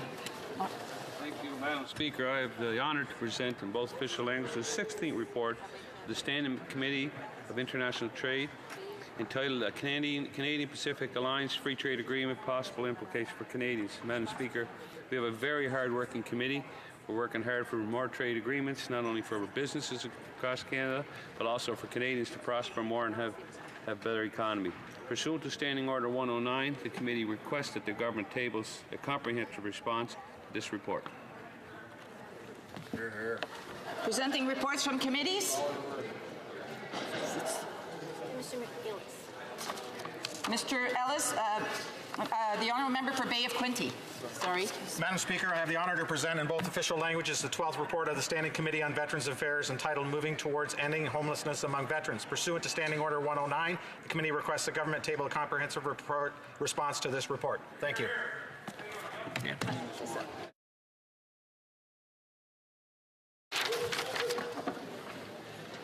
Presenting reports from committees. The honourable member for Yukon. Conforming my own mandate, qui lui confère. Pursuant to Standing Order 114 and others, I have the honour to present the 91st report of the Committee on Procedure and House Affairs, changes to membership in the Standing Committee and Joint Committees. If the House gives it consent, I will seek unanimous consent to concur this in. Committees. The honourable member for Elgin, Middlesex, London. Madam Speaker, I have the honour to present in both official languages the 15th report of the Standing Committee on the Status of Women entitled Surviving Abuse and Building Resilience, a study of Canada's systems of shelters and transition houses serving women and children affected by violence. The committee received testimony from 50 witnesses, 7 of whom appeared as individuals, with the remainder representing 36 organizations. In addition, the committee was briefed by officials from CMHC, Northern Development, and the Office of the Coordinator of Status of Women, and Statistics Canada as well. The testimony was received during 10 meetings held from 15th of October to December the 18th. As well, the committee received 53 briefs from organizations and individuals. Pursuant to Standing Order 109, the Government Committee requested the government table a comprehensive report. Thank you. Thank you. The honourable member for Lethbridge also wants to add to that. Speaker, thank you for recognizing me.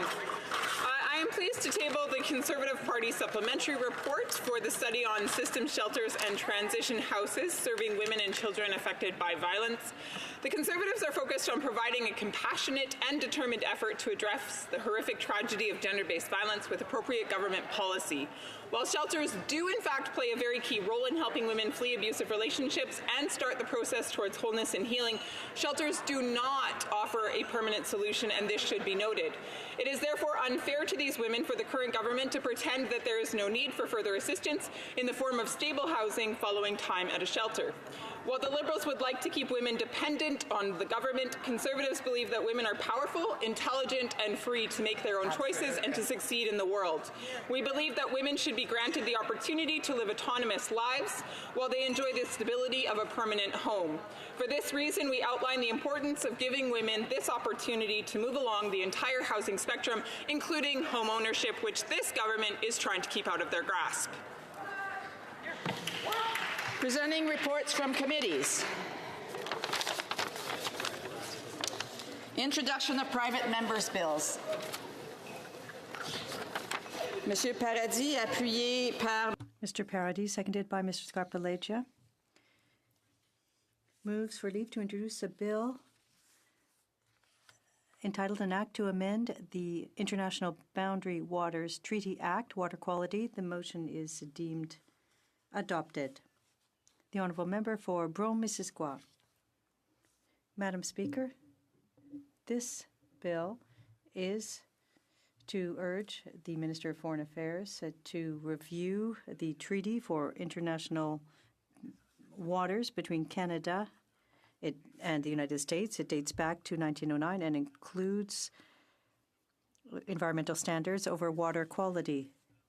We could create a buffer zone where it would not be allowed to put in place infrastructure that would hinder the environment or adversely affect it.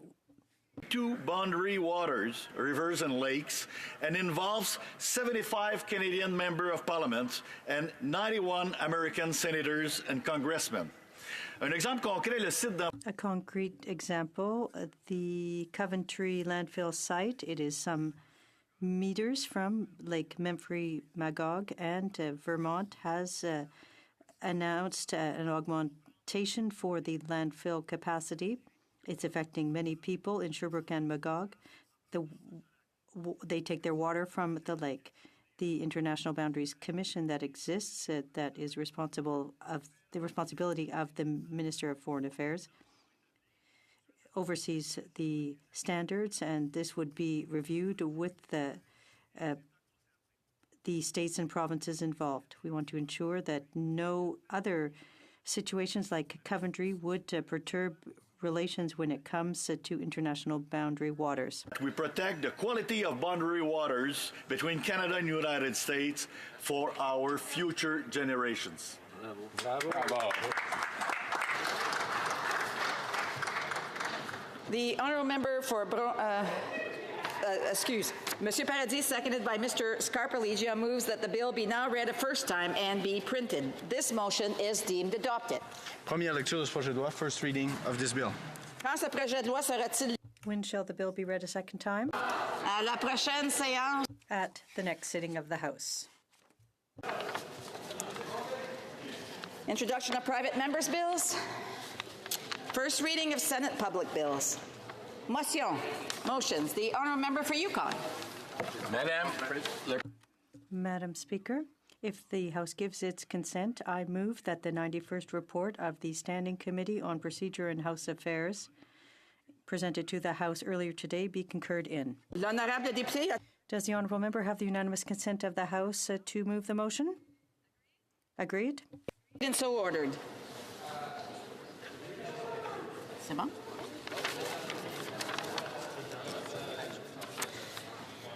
Motion. Presenting petitions. The honourable member for Mississauga Lakeshore.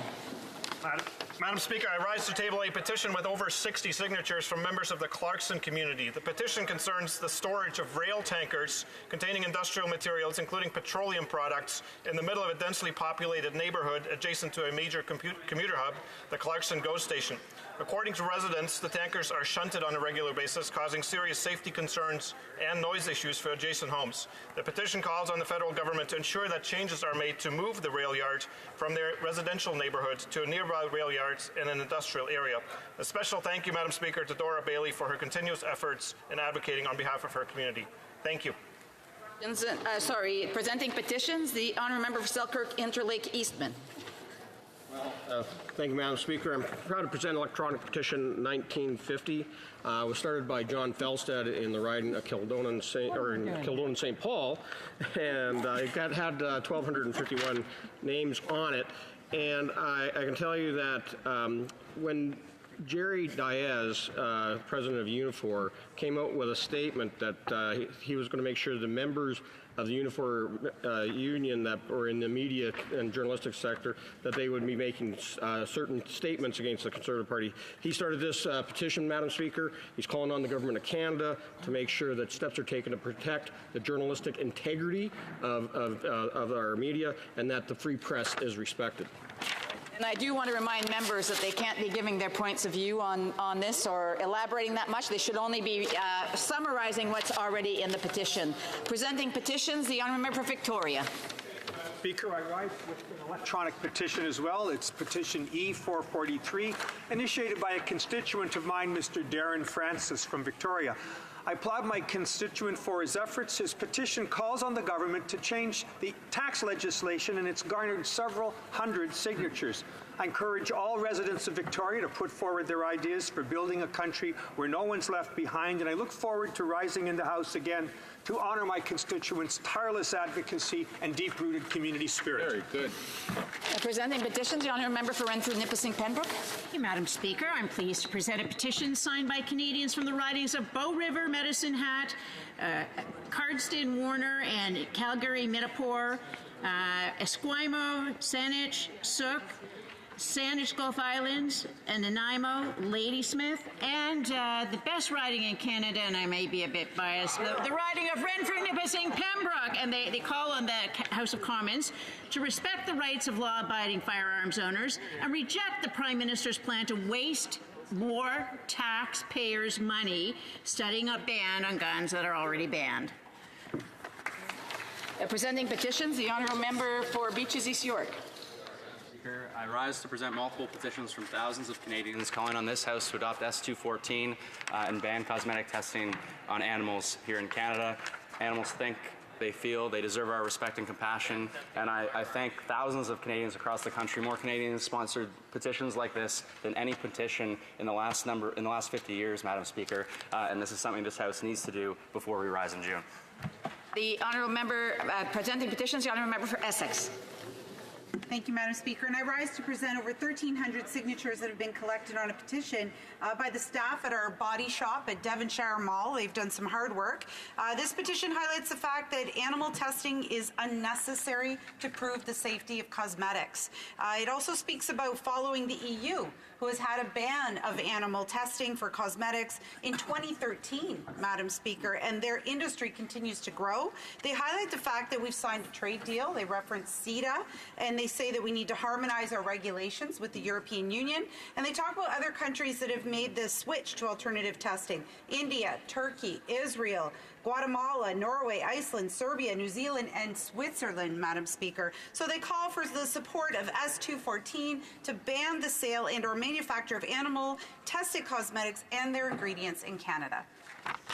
Petitions, the honourable member for Prince George, Peace River, Northern Rockies. Awesome. Thank you, Madam Speaker. This is a petition that was given to me by teachers in Fort St. John, Dawson Creek, Charlie Lake, and Taylor. It talks about Bill C-27. It says, before the 2015 election, Canadians were clearly promised in writing that defined benefit plans, which have already been paid for by employees and pensioners, should not be retroactively changed into target benefit plans. It also refers to Bill C-27, tabled by the Minister of Finance, precisely permits the change. Therefore, Madam Speaker, the petition calls on the government to withdraw Bill C-27 and act to amend the Pension Benefit Standards Act 1985. Thank you, Madam Speaker. Presenting petitions, présentation de pétitions, the honourable member for Winnipeg Centre, North. Yes, thank you, Madam Speaker. It's with great pleasure I rise again to table yet another petition signed by residents of Winnipeg North that over the last 18 months plus on the very important issue of pharmacare. They're asking the Prime Minister, the Government of Canada, in fact all members of Parliament, to recognize the importance of pharmacare, to work with the different stakeholders, in particular our provinces, to establish a system that ultimately provides coverage, Madam Speaker, for prescription drugs. And it's with pleasure I table yet again another petition. Thank you. Presenting petitions, the honourable member for Saanich Gulf Islands. Speaker, constituents of mine actually participated in trying to provide aid on the Greek island of Samos and started this petition because of their deep concern for the conditions of squalor of 5,000 people on an island that had about 700 there before. It's a desperate situation, and they're calling for the government to intercede, to engage directly with the government of Greece, however we can as a nation, to offer concrete aid and assistance to the humanitarian crisis as it unfolds in Samos. Thank you, Madam Speaker. Presenting petitions, the honourable member for Saskatoon West. Thank you, Madam Speaker. I'm tabling the honour to table two petitions today. The first is from Canadians that are calling on the government to implement a national framework for the action to promote eye health and vision care. They talk about the number of Canadians with vision loss is expected to double in the next 20 years, and that there's an emerging crisis in health and vision care, particularly in Canada's most vulnerable populations. Children, seniors, and Indigenous people are at particular risk. So they're asking the government to commit to acknowledging this issue, that eye health and vision care is a growing public health issue, and calling on the government through the development of a national framework for action to promote eye health and vision care, which will benefit all Canadians through the reduction of vision impairment resulting from preventable conditions and the modification of known risks. My second petition is from petitioners that are calling on the government to withdraw Bill C-27. They state that before the 2015 federal election, Canadians were clearly promised in writing that defined benefit plans, which had already been paid for by employees and pensioners, should not be retroactively changed into target benefit plans. And they also state that Bill C-27, tabled by the Minister of Finance, precisely permits this change, thereby jeopardizing the retirement and income security of Canadians. Therefore, the petitioners are calling on the Government of Canada to withdraw Bill C-27 and act to amend the Pension Benefit Standards Act 1985. Thank you, Madam Speaker. Presenting petitions, the honourable member of Calgary Nose Hill. Speaker, I have several petitions here. The first is calling on the government to assist internally displaced persons in a governmental refugee programming. Also a petition to review the equalization formula given the punitive policies against the energy sector that the government has undertaken. And one very interesting e-petition signed by nearly 13,000 Canadians with regard to the Prime Minister's groping allegations that occurred in Creston, British Columbia. And these people are calling upon the Prime Minister to be held to the same standards that he has set for his caucus. Thank you. Présentation de pétitions, honorable. Presenting petitions, the honourable member for Trois-Rivières. Thank you, Madam Speaker. Well, hardly a week goes by without the members, my constituents, asking me to table this petition, which calls on the Minister of Transport to consider their interests and to invest in a high-frequency train starting in 2018. Now, we're already in 2019, so that shows you how persistent my constituents are when it comes to this file. Thank you. The honourable member for Haliburton, Kawartha Lakes Brock. Thank you very much, Madam Speaker. I'm tabling this petition in support of Bill S-240, which would combat the scourge of forced August harvesting. I understand it's in the other place, and I hope it will be passed quickly. Thank you, Madam Speaker. Presenting petitions, the honourable member for New Westminster, Burnaby. Well, thank you, Madam Speaker, and it's my pleasure to add more petitioners to the thousands of Canadians that are demanding that this government withdraw Bill C-27. I'd like to pay tribute to Joanne and Dale Lauber and all of the activists involved with the BC Retired Teachers Association who've been approaching members of Parliament and collecting signatures. These are teachers who've given all their lives to the community and continue to give to better our country. And all of these petitioners, the thousands that have signed thus far, are saying that given that the government actually promised that they would not gut defined benefit plans, that Bill C-27 should be withdrawn because it jeopardizes the retirement income security of Canadians who have negotiated defined benefits plans as a form of deferred wages. Thank you, Madam Speaker. Présentation de pétition. Presenting petitions. Wood Park, Fort Saskatchewan. Thank you, Madam Speaker. I'm pleased to table a petition in support of Bill S-240, which is now back in the Senate. Petitioners hope it passes very quickly. And also table a petition in support of Pakistani Christian asylum seekers who find themselves in Pakistan. There's concern here about the need for protection, humane treatment of these asylum seekers who often face very difficult conditions when they're in Thailand, having fled the challenges and persecution that Christians do face when they're in Pakistan. Thank you, Madam Speaker. Presenting petitions, présentation de pétitions. Orders, questions on the order paper. The Honourable Parliamentary Secretary, the Government House Leader. Yes, Madam Speaker, the following questions will be answered today. Question 2312.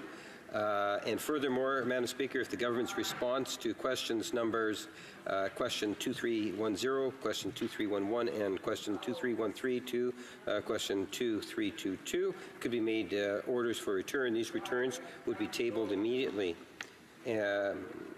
And then finally, Madam Speaker, I would ask that the remaining questions then be allowed to stand. Is it the pleasure of the House that the aforementioned questions be made orders for return and that they be tabled immediately? Agreed? Agreed and so ordered. Questions on the order paper. Notice of motions for the production of papers. The Honourable, you did that? At the same time? No, the Honourable Parliamentary Secretary to the Government House Leader.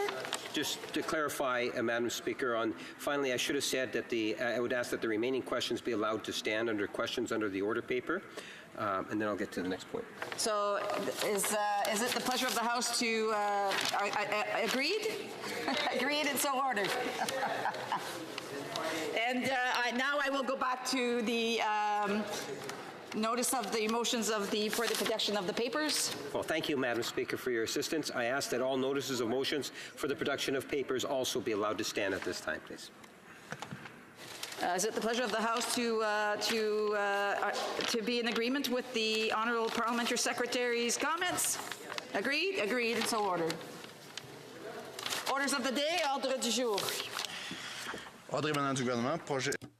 Government orders, business of supply, beginning of debate on opposition motion, standing in the name of Mr. O'Toole, concerning the handling of the canola crisis with China. Mr. O'Toole, seconded by Mr. Berthold, moves that given the Prime Minister has weakened Canada's international reputation during his disastrous trip to India and his capitulation to Donald Trump during NAFTA negotiations, et étant donné qu'il continue. And given he continues to do so with his handling of the canola trade crisis with China, call on the government to cancel its investment in the Asian Infrastructure Investment Bank and immediately appoint an ambassador to China, B, augmente le plafond, increase the cap and interest-free portion of the advanced payment program, and C, launch a complaint at the World Trade Organization. The Honourable Member for Durham. Thank you very much, Madam Speaker. And the Conservatives are very proud to bring this debate to the floor today because as Canadians have seen in the last 3 years, and as our allies, our trading partners, our longtime friends, our emerging partnerships across this world have seen, the rhetoric of this Prime Minister that Canada is back has been anything but, Madam Speaker. When John Manley, a former Liberal Prime Minister, says that Canada's never been so alone in the world, you know that Liberal foreign policy has brought us to our nadir position in world influence at the moment, Madam Speaker. So while this crisis with China, and particularly the crisis with our canola producers, $1 billion in losses already, Madam Speaker, many of my colleagues in our caucus will speak to that. I want to speak to the wider foreign policy failures of this Liberal government, and particularly due to the Prime Minister. This motion will recommend that we need an ambassador to China right away. We need to bring WTO, World Trade movement on the canola issue right away, and that the Prime Minister needs to take action. There's been 3 months where Canada doesn't even have an ambassador in China, Madam Speaker, and our citizens and exporters are at risk. But for Canadians that are watching this debate, that have seen the crisis with China that began in late last year, they know that Michael Spavor and Michael Korvig are in prison, 24/7 lights on, questioning, being abused, Madam Speaker. We know that Mr. Schellenberg and another Canadian yesterday had death sentences brought down upon them. We know that thousands of Canadians have had questions about travel to China, their visa status, their work status. There are hundreds of thousands of Canadians in China, with Hong Kong included, Madam Speaker, and literally inaction by this Prime Minister. But it's not just China. And this is what Canadians need to know. The failure of this Prime Minister on a foreign policy level is truly astounding. Let's go through some of the countries. China, of course, Saudi Arabia, where a Twitter dispute, where a mistranslated tweet in Arabic has led to less physicians in our teaching hospital, has led to millions of dollars lost in all universities, major universities in Canada, Madam Speaker, from a tweet. Twitter diplomacy that even longtime diplomats criticize heavily. I can't go any further without mentioning the India state visit, Madam Speaker. Not only did that set our relationship back and impose tariffs on lentils by the Indian government afterwards, our relationship with an emerging Commonwealth partner is at its lowest point, Madam Speaker. Yes. The Prime Minister's Gaffpone trip, where he invited a former criminal who tried to assassinate an Indian official, has been the subject matter for global international ridicule, Madam Speaker, but more importantly, it's hurt an important and emerging relationship with a key power like India. The Philippines, Madam Speaker, faux pas between the Prime Minister led to Bell Helicopter in Montreal losing a helicopter order just by fumbling another relationship, Madam Speaker. Japan. Now, we know last week the Prime Minister embarrassed Prime Minister Abe by referring to Japan twice as China, Madam Speaker. Embarrassing, but really catastrophic, because we're already repairing a relationship with Japan after the Prime Minister stood up world leaders in Vietnam at the Trans-Pacific Partnership Leaders Meeting. Shameful. Here, the Prime Minister of Canada stood up global leaders for a meeting with a Facebook executive, Madam Speaker. I wish I was joking, but when you have Japan, Australia, New Zealand, some of our closest allies, our Five Eyes in the latter two, Madam Speaker, with international headlines ridiculing the Prime Minister of Canada because of his conduct. You know how bad it's getting. It's not just challenging countries where we don't share values with, say, China and Saudi Arabia. Some of our closest allies have said what has happened to Canada. The list continues. The United Kingdom, Belgium, where he stood up the royal family in Canada, Mr. Speaker. Italy, where the Prime Minister compared returning ISIS fighters to Canada to Italian immigrants to Montreal after the war, Madam Speaker. Sure. I wish I was kidding. But the bumbling son of a former Prime Minister that a lot of people used to cut him slack for these gaffes are hurting our international reputation. Sure. And they're hurting citizens and exporters.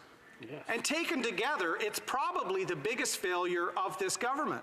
And then, of course, the United States, where anyone would have known the new administration would be a challenge, renegotiating NAFTA, an agreement that conservatives brought, where the U.S. and Canada had a trade agreement before Mexico was added. The virtue signaling of the Prime Minister by putting non-trade issues that were related to his own brand made it complicated to make deals on auto, on softwood, on agricultural products, and at the end, Mexico secured a deal that Canada was given a take it or leave it to join. And I want to say I'll be splitting my time with the honourable member from Mégantic-Le Hable, Madam Speaker. So literally there almost isn't a relationship that hasn't been diminished on the world stage as a result of this Prime Minister and the Liberal government. So it's been noticed. A headline from the National Post, Earth to Trudeau, Fidel Castro was a brutal dictator, not a benevolent, grizzled uncle. You know who wrote that, Madam Speaker?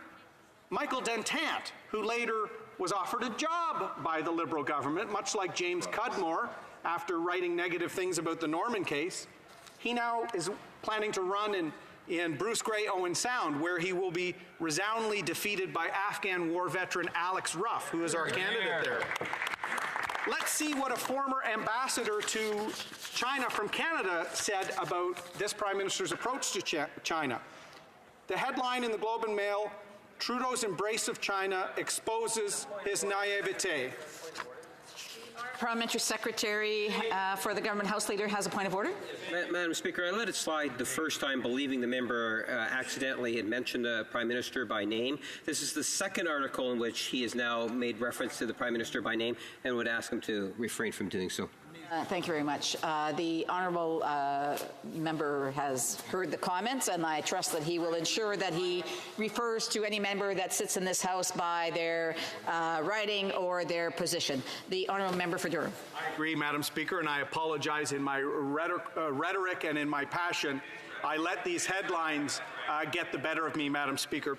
But let's look at foreign policy. This is where Canada historically has leveraged our national interest and shared interests with another country in order to advance values that maybe that country doesn't share, values like human rights, respect for the rule of law. So we use trade, economic relations, aid, development to leverage a relationship so that we can have an influence in other areas. For peace, for security, for human rights, Madam Speaker. That is the Canadian tradition, and it's been liberal and conservative since our history until this Prime Minister, where he puts his own brand, or in the case of India, his own electoral prospects in Canada ahead of our national interest, ahead of our exporters. Do you think India will be taking some of our excess canola, Madam Speaker? Do you think the UAE or Saudi Arabia will be taking our excess of canola, Madam Speaker, as I would add, they did in the past? No, Canada has fewer options because this Prime Minister has allowed our reputation to be diminished on the world stage and is one of the biggest reasons why Canada, our people and our country need a change of government in October. So we balance the interests and values, Madam Speaker. Sometimes they're aligned, like Australia, New Zealand I mentioned. We share values, we share interests, it's easy. Where diplomacy is truly an art is where we don't share the values. That's right. And you leverage trade, you leverage that economic interest to basically be able to have an impact elsewhere. This Prime Minister's done it the opposite way. He puts his brand, he puts his own electoral prospects ahead of the national interest, and our exporters are paying, Madam Speaker. Let's look at China, which has brought us to this emergency, or not emergency debate, our Opposition Day motion. We know his much ridiculed pre-election 2015 statement about his admiration for the basic dictatorship. But that underlined the naivete that former Ambassador Mulroney highlighted. Right off the bat, the Prime Minister established two foreign policy goals. He wanted a UN Security Council seat. That election's not going well, Madam Speaker, when you look at the list of countries upset with us. And he wanted a free trade agreement with China, Madam Speaker.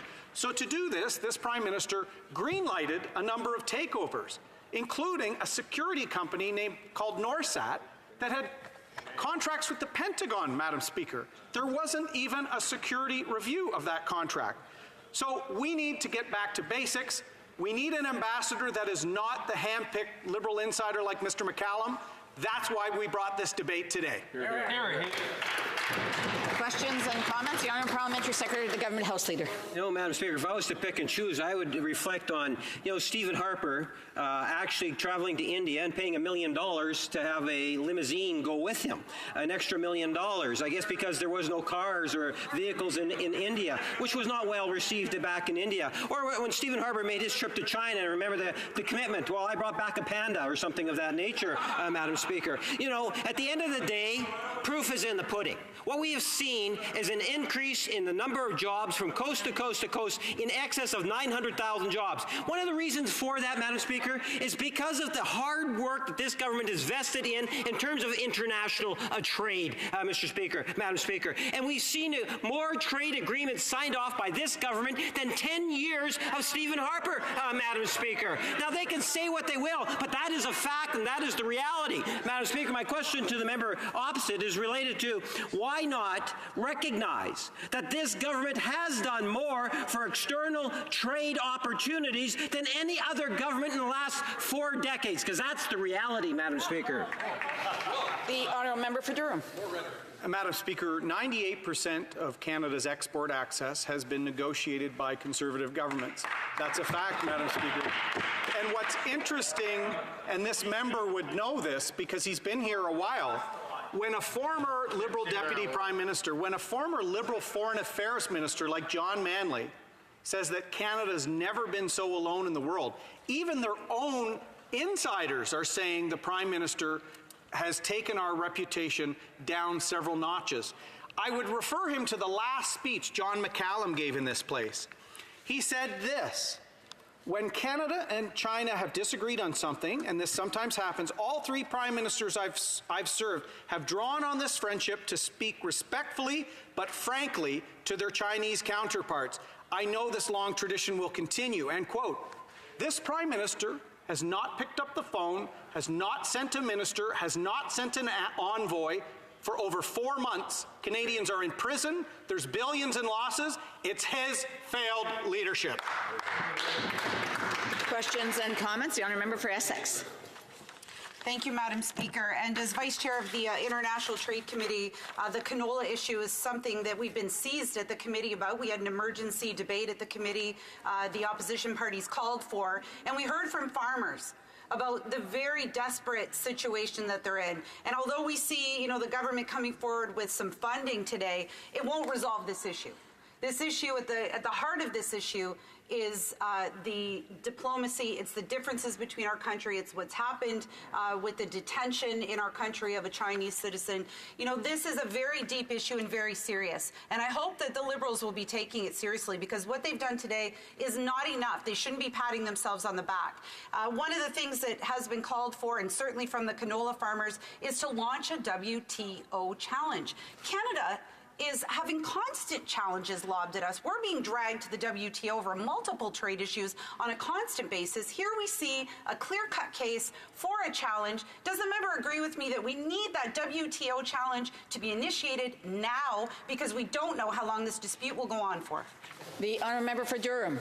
Thank you, Madam Speaker. I agree, the member from Essex, and she notices likely that in our Opposition Day motion, we talk about bringing that challenge to the conduct of the Chinese. We've recommended several other options, including the China-controlled Asia Infrastructure Bank.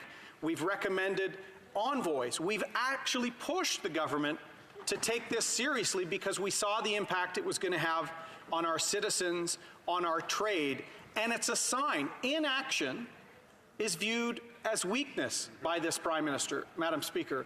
So this is why we've brought the debate. And what should concern Canadians, when we were in power, former Minister Ritz had a market access secretariat. If there was a trade issue anywhere, he had people there, and then he traveled there to get that access. Slowly, as I said, with India on lentils, with Italy on durum wheat, with China now on canola, we are slowly losing market access despite the sunny ways and photographs. I would say, Madam Speaker, because of the sunny ways and photographs. When he goes to these countries and campaigns, they notice, Madam Speaker. It's time for a serious approach. It's time for a new ambassador. But realistically, it's time for a new government, Madam Speaker. Reprise de débat, l'honorable député. Resuming debate, the Honourable Member for Mégantic-l'Érable. Thank you, Madam Speaker. I'd like to thank my colleague, the member for Durham, for his excellent speech. And I'd also like to thank him for his motion defending Canadian canola producers. Now, he read it in English alone, but I'd like French-speaking Canadians to know the text of the motion. Given the Prime Minister has weakened Canada's international reputation during his disastrous trip to India and his capitulation to Donald Trump during NAFTA negotiations, and given he continues to do so with his handling of the canola trade crisis with Canada, the House called on the government to cancel its investment in the Asian Infrastructure Investment Bank and immediately A. Appoint an ambassador to Canada, B. Increase the cap and interest rate portion of the advanced payment program, and C. Launch a complaint at the WTO. Madam Speaker, this is simple, easy, and the government could have acted some time ago in this canola crisis. But it's yet one more step in this series of failures with respect to international trade and Canadian producers. Now, to put things in context, the reason we're here today, the reason why the Prime Minister and the Agriculture Minister should have been announcing action, now, because for 2 months, the government has done absolutely nothing to help producers, to help canola producers. There were 3 requests for an emergency debate. One was refused, the other 2 were accepted. It took the official opposition request this debate 9 times. And what happened? Each time, the Liberals across the way said no to an emergency debate on this crisis which affects hundreds and thousands of Canadian producers. The members across the way from Manitoba, Saskatchewan, from Alberta, from Quebec, all refused. They didn't raise one little finger to help this debate take place so that their voices could be heard in this House. It took the interventions of producers, of the Canola Board, of the Canadian Canola Producers Association, premiers of provinces. It took the intervention of the leader of the opposition to get this debate, to see what can be done to settle this crisis and solve it quickly.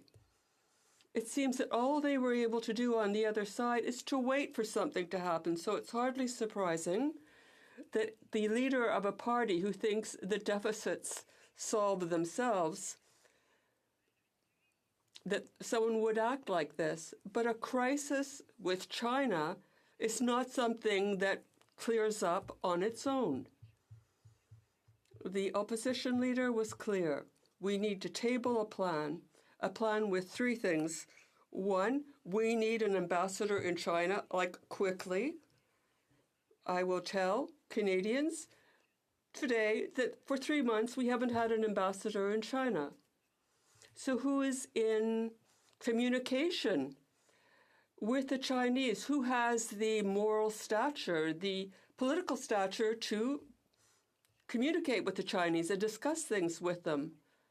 But today, we have no ambassador to try to address this crisis, and I think this is a scandal. The second request is to increase the cap and interest rate portion of the advanced payment program. Madam Speaker, Parliament did it. We heard it this morning. The government has decided to act 2 months later, 2 months since the crisis began. But when we do this kind of thing, but without the other measures, it's as if we gave a worker a credit card, but the worker was given a credit card after he'd lost his job. Madam Speaker, one day we're going to have to pay for the credit card, but we're not giving the worker the chance to work to be able to repay the debt. How can canola producers pay back for the money they've spent? They can't do it alone. We need all three of these items. And the third is to start standing up to China. Stand up and launch a complaint at the World Trade Organization. That's simple. We lodge a complaint because China has not respected the rules of international trade. And they are part of the World Trade Organization, and we will do well to remind people that the canola we sent to Canada, there were two companies sending canola, they claimed it was not of good quality. The samples we analyzed here in Canada demonstrated that this was simply not true. We have the best canola in the world. Our producers are the best in the world, and the quality of their canola is the best in the world. So why did they block it if it wasn't for reasons of quality? Well, all kinds of political reasons, but you can't talk about them. You simply can't talk to the Chinese ambassador to Canada. We can't pick up the phone and call China. We absolutely can't have it. Can't have the Prime Minister call his Chinese counterpart. No. This has to be dealt with in other ways. We have to wait. We waited for 2 months, and at the present time, the value of canola has been such that canola producers have lost $1 billion. Because it's not only the canola that's being sent to China, but it's the value of canola in Canada has gone down by 10%. So $10 billion exported, but there's $1 billion loss. Madam Speaker, when this crisis started, this was at a time when producers were getting ready to plant, to seed for the new season. But government kept saying, oh, we have to wait. We have to wait for this crisis to solve itself. So producers had to choose. Are we going to get our money back for what we're planting now? Will we be able to export our canola? When we know that for every production, decisions have to be taken a long time before. Producers need a certain assurance, a certain security before they go ahead and plant. But the government says, no problem. We're going to wait. We're going to wait because the crisis will solve itself. Madam Speaker, please allow me to quote you the testimony of some of the producers that came before our committee. There is the president of the Western Canadian Wheat Growers Association said, this couldn't be a worse time for this to happen. I don't know if I can start planting. All grain growers can be affected. And I spoke with other producers in Winnipeg, and they all said that the most important thing for them was to reopen the market in China. Because what these producers want is not a check from the government. They want to be able to sell their product. Their pride is in what they do. They're proud of their product. So the Minister of Agriculture, yes, sent a letter about technical issues, but waiting for a month for China to respond. There's no response from China, but they're waiting because one day China will respond. Madam Speaker, this government is incapable of defending canola producers. They'll take out their checkbook because they don't think there's any other solution. They have nothing else to offer. And canola producers will not accept this. They want a prime minister who will stand up for Canadians, stand up for canola producers, and stand up for all producers in Canada, not just canola producers. Once again, Madam Speaker, the crisis is grave. We're losing thousands and thousands of dollars, and producers need the government support. They need a prime minister to stand up. We know that they want someone to go to bat for Canada and canola producers. The Honourable Parliamentary Secretary of the Government House Leader. Thank you, Madam Speaker. As someone from the West, I want to assure those that are following the debate that this government has indeed been shoulder to shoulder with our canola producers, standing up for them in many, many different ways. Today we had an announcement where we had a maximum loan limit actually increased from $400,000 to $1 million. We've actually seen the amount forgiven for interest, forgiven in terms of interest rates, from $100,000 to $500,000. We have a government that's actually been working with the different stakeholders, in particular our producers and others out in Western Canada, to ensure that that we minimize the consequence or the negative impact of what's actually taking place. We have been doing this now for weeks, Madam Speaker, and it's only the Conservative Party just recently that now is trying to raise the issue. When they tried to raise it before, Madam Speaker, it was always, well, we need unanimous consent for this. We need unanimous consent for this, because they knew that they were out of place at the time. Why didn't they bring it in as an opposition day or something of that nature, Madam Speaker? The honourable member. Madam Speaker, in committee, they refused a debate. They refused an emergency debate. All my colleagues in Winnipeg and the canola producers who appeared in Winnipeg, they do not believe one word of the Liberals. No Liberals from the West stood up to defend them. I discussed things with them, and they said, it's a political crisis. Why will our politicians not defend us? Why will they not stand up to the Chinese? They're fed up with the Liberals. They want people who will defend them. The honourable member for Saint-Hyacinthe-Bagotte. Thank you, Madam Speaker. My colleague knows how proud I am to represent a constituency where the main economic motor is agri-food. What we're discussing is the government's actions vis-à-vis this crisis.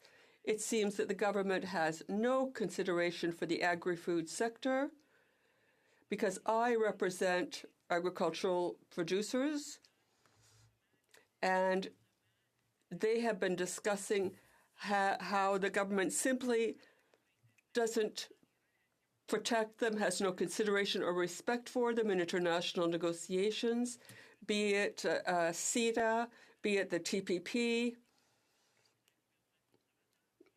Now, and that was begun by the Conservative government, the previous Conservative government.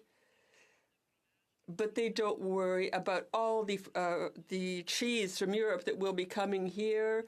Beef producers can't believe that they're going to have trouble exporting their beef to Europe. We've seen that the veal market in Europe feels that they have to bar our products. Does the Honourable Minister not think that the Agriculture Minister of this government has no consideration for these producers? The Honourable Member. Madam Speaker, my colleague is completely right. And not only that, I know that the government should respect agricultural producers, but they have not been protecting them in CETA or the TPP.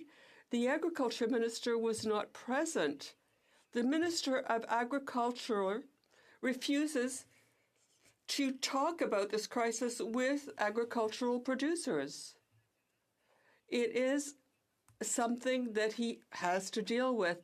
We have problems with chickpeas in India, with durum wheat in Vietnam, for example. We have problems everywhere, and he is doing nothing.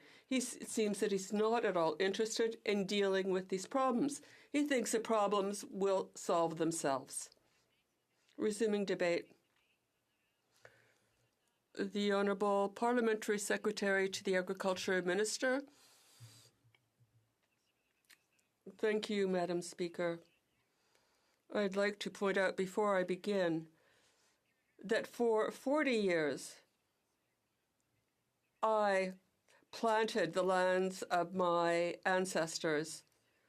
I'd like to thank the honourable member for Durham and the honourable member for Mégantic-l'Érable for taking such an interest in the problems now faced by our canola producers. Canada understands the concerns of these producers and their families, given the disruption of international markets, especially given that this is coinciding with planting season. This morning, we announced 2 major measures that we have taken to help support these producers during this difficult time. We have made changes to the advanced payment program, and we have changed the limits on loans. For all agricultural products, the advances will go from $4,000 up to amounts that could be as much as $1 million. The first tranche of $100,000 will not have interest, and many will be eligible to a first tranche that can be up to $500,000 interest-free. We're also working with provincial and territorial governments to make the deadline for registering, to make sure that there is no penalty. So from April 30th to July 2nd, 2019. This is a federal-provincial program that is meant to stabilize income when there is a major fall in production profit. We want to give our producers more time to register for the program and take advantage of it, and we are offering other effective measures to help stabilize the market. The canola sector is a symbol of innovation and prosperity in Canada. It adds $27 billion to the Canadian economy, and it has tripled over the past few years. It is one of the main exporters of canola worldwide, and it is thanks to their hard work, the hard work of the canola sector and other interveners in the value chain, that Canada is internationally acknowledged for the quality of its product. We can be proud of them, and we know that the market now, with the measures we have taken, will mean more money for them. This is why our trade conflict with China is an absolute priority for Canada. We take this issue very seriously, and we are working unstintingly to renew our trade agreements regarding canola with China. We have had a very long-standing and profitable relationship with China. We will do everything we can, both in China and in Canada, and we will be working closely with both the industry and the provinces. It's important to address this issue by basing our decisions on science. Now, canola, before it is exported to China, is subjected to intense analysis, is certified, and shipments are certified pursuant to Chinese standards. And these shipments are also subject to investigations by Canada. And there were no problems with the shipments of canola sent by Canada. Madam Speaker, we are maintaining our solid inspection system, and we intend to defend the interests of the Canadian canola industry. Our objective is to come up with a solution that is based on scientific principles as quickly as possible by working closely with and while maintaining and dialogue are absolutely essential to advancing this file. A few weeks ago, the Minister of Agriculture and Trade went to Saskatchewan to meet with their provincial counterparts and with stakeholders from the agricultural sector. They put in place a working group, including the Canadian Canola Council, the Council producers, Viterra, and representatives of the Government of Alberta, Manitoba, and Saskatchewan. The group will coordinate an approach and will work together on resolving the problem. In the meantime, it will look at other potential markets in the short and medium term. We will continue to diversify our trade on international markets and offer our producers more market opportunities for their canola, while at the same time attenuating the effects of the Chinese market. Trade in this area in Canada has hit a record $62.6 billion, a record amount.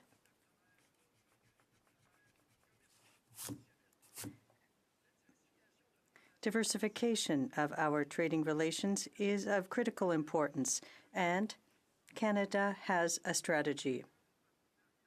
As part of the Canadian Partnership for Agriculture, we are investing some $300 million over 5 years to assist the industry to intensify trade and to expand market access. Over the past 18 months, we have signed 2 trade agreements with some of our main international markets, the EU and countries that have signed on to the CPTPP. And the signs are encouraging. For example, Canadian exports of beef to Japan in the first 2 months of 2019 doubled. Our exports of pork went up 14%. We expect to see these figures increase as more and more exporters take advantage of the opportunities offered by the CPTPP. And as part of this agreement, once custom duties have been eliminated in Vietnam and Japan, exports of oil and canola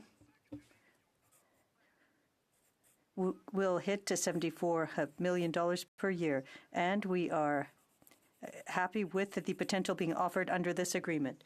In addition, the agreement with the United States and Mexico will increase by $31 billion. Opportunities in agriculture and agri-food with the U.S. and Mexico, $5 billion of that will benefit Canada. Thanks to all of these trade agreements, Madam Speaker, Canada's canola producers will benefit from a competitive advantage in 2/3 of the global market. The Conservatives had 10 years and never succeeded in making progress. We will continue our efforts in order to further diversify our markets for canola. The Minister for International Diversification will leave for South Korea and Japan as part of a trade mission. The Minister of Agriculture and Agri-Food next week will attend a meeting of the agriculture ministers of the G20 in Japan. We support our canola producers in all arenas. We know, Madam Speaker, that they are concerned with seeds, storage, and prices. As producers know, the government has 2 programs to assist them to manage risks.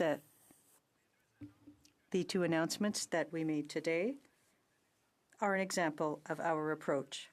Moreover, the Canadian canola sector has ambitious plans to grow and innovate. We support those initiatives actively. The industry continues to develop new varieties of canola, and the quality will be even better with a smaller environmental footprint. We are contributing to stimulate innovation in the canola sector, thanks to an investment at the federal level of $12 million in research projects focusing on canola. The total investment will be some $20 million. The Canadian canola industry has huge potential, and achieving that full potential requires resolving trade issues with China by defending tooth and nail the interests of our producers. We will not give up until the situation is resolved.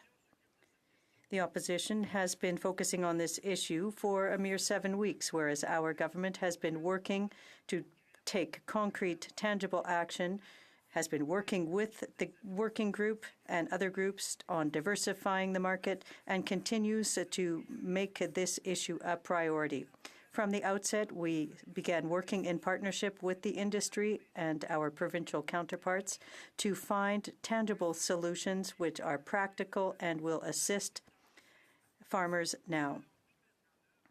We will implement all of these measures to resolve the trade disputes.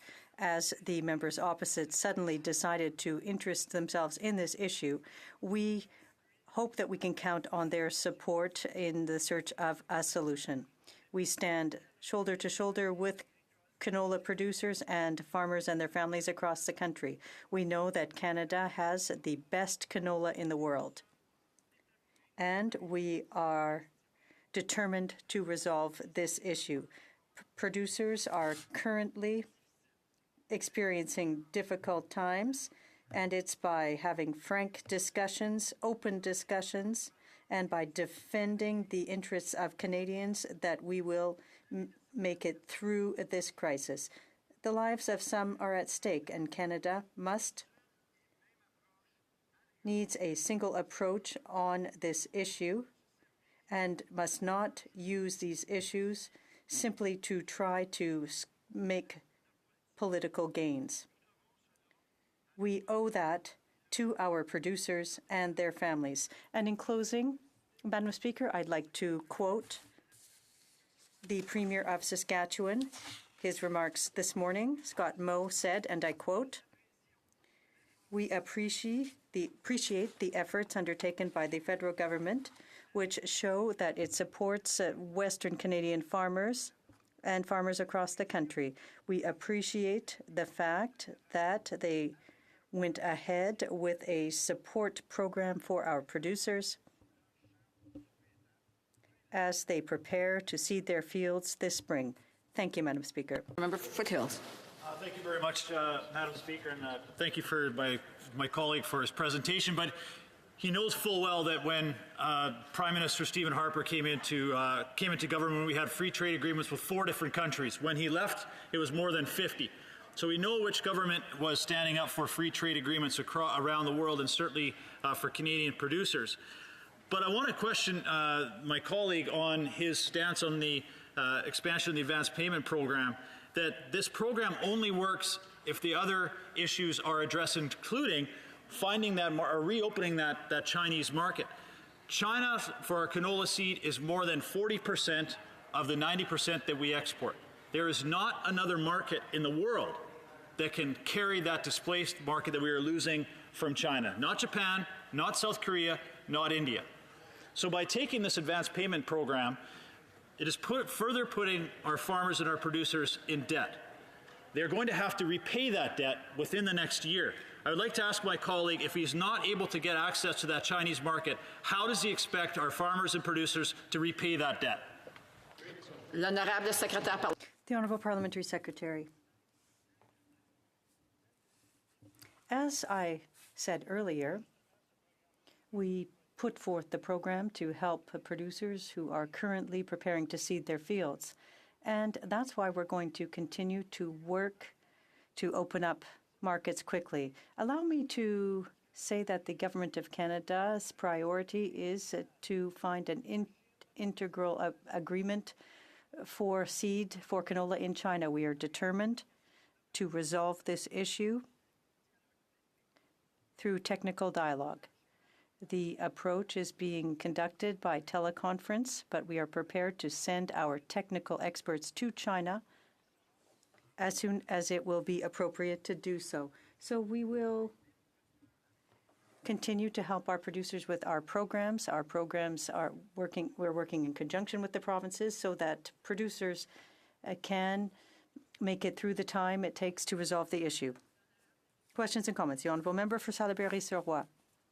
Thank you, Madam Speaker. It's difficult to have confidence in the Liberals at present. The Parliamentary Secretary has some 40 years' experience in the field, but the Liberals have signed agreement and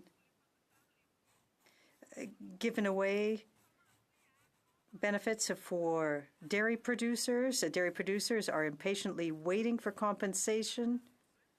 They are losing income. The Liberals didn't do anything on dye-filtered milk as well. So now on canola, we know that there is a diplomatic issue. The government is responding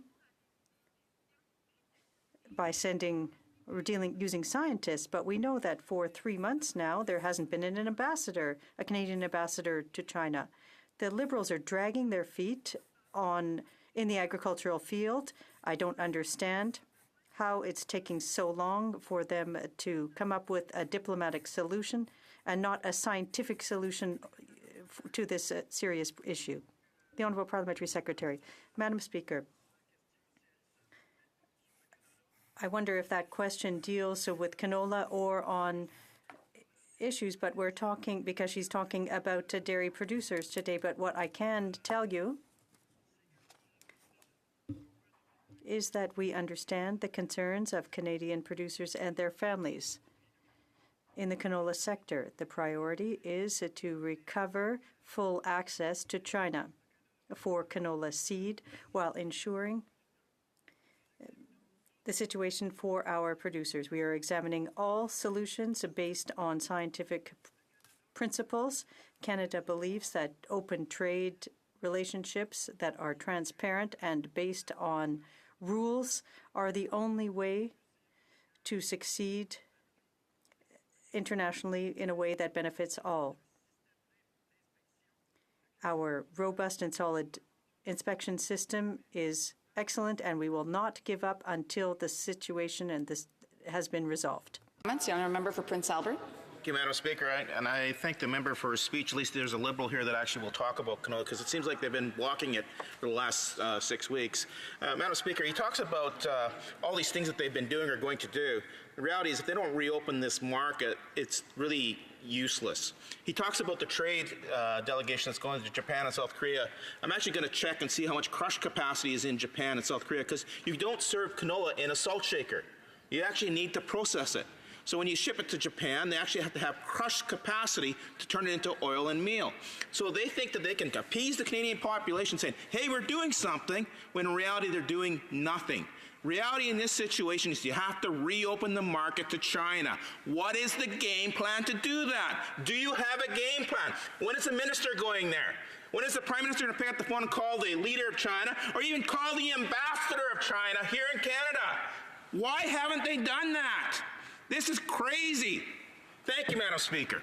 I do want to remind the member that he's to address the questions and comments to the chair and not the individual member. He did at one point address it directly. The Honourable Parliamentary Secretary. Madam Speaker, as I said in my remarks, a working group has been put in place. It's made up of representatives from the canola producers groups, provincial counterparts, and our government. The Government of Canada's priority is to restore full access to the Chinese market for our exports.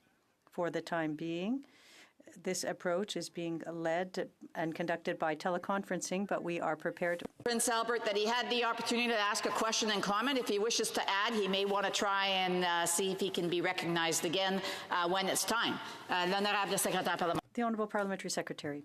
As I was saying, Madam Speaker, for the time being, we are using teleconferencing, but we are prepared to send our technical experts to China as soon as it is appropriate to do so. Parliamentary Secretary, the Government House Leader. Yes, thank you, Madam Speaker. And I want to re-emphasize virtually from day one how this government actually has been working shoulder to shoulder with canola producers and other stakeholders. And the member from Prince Albert one more time that it's not his turn to speak at this point. And so I would ask him to hold off on his questions and comments. The Honourable Parliamentary Secretary.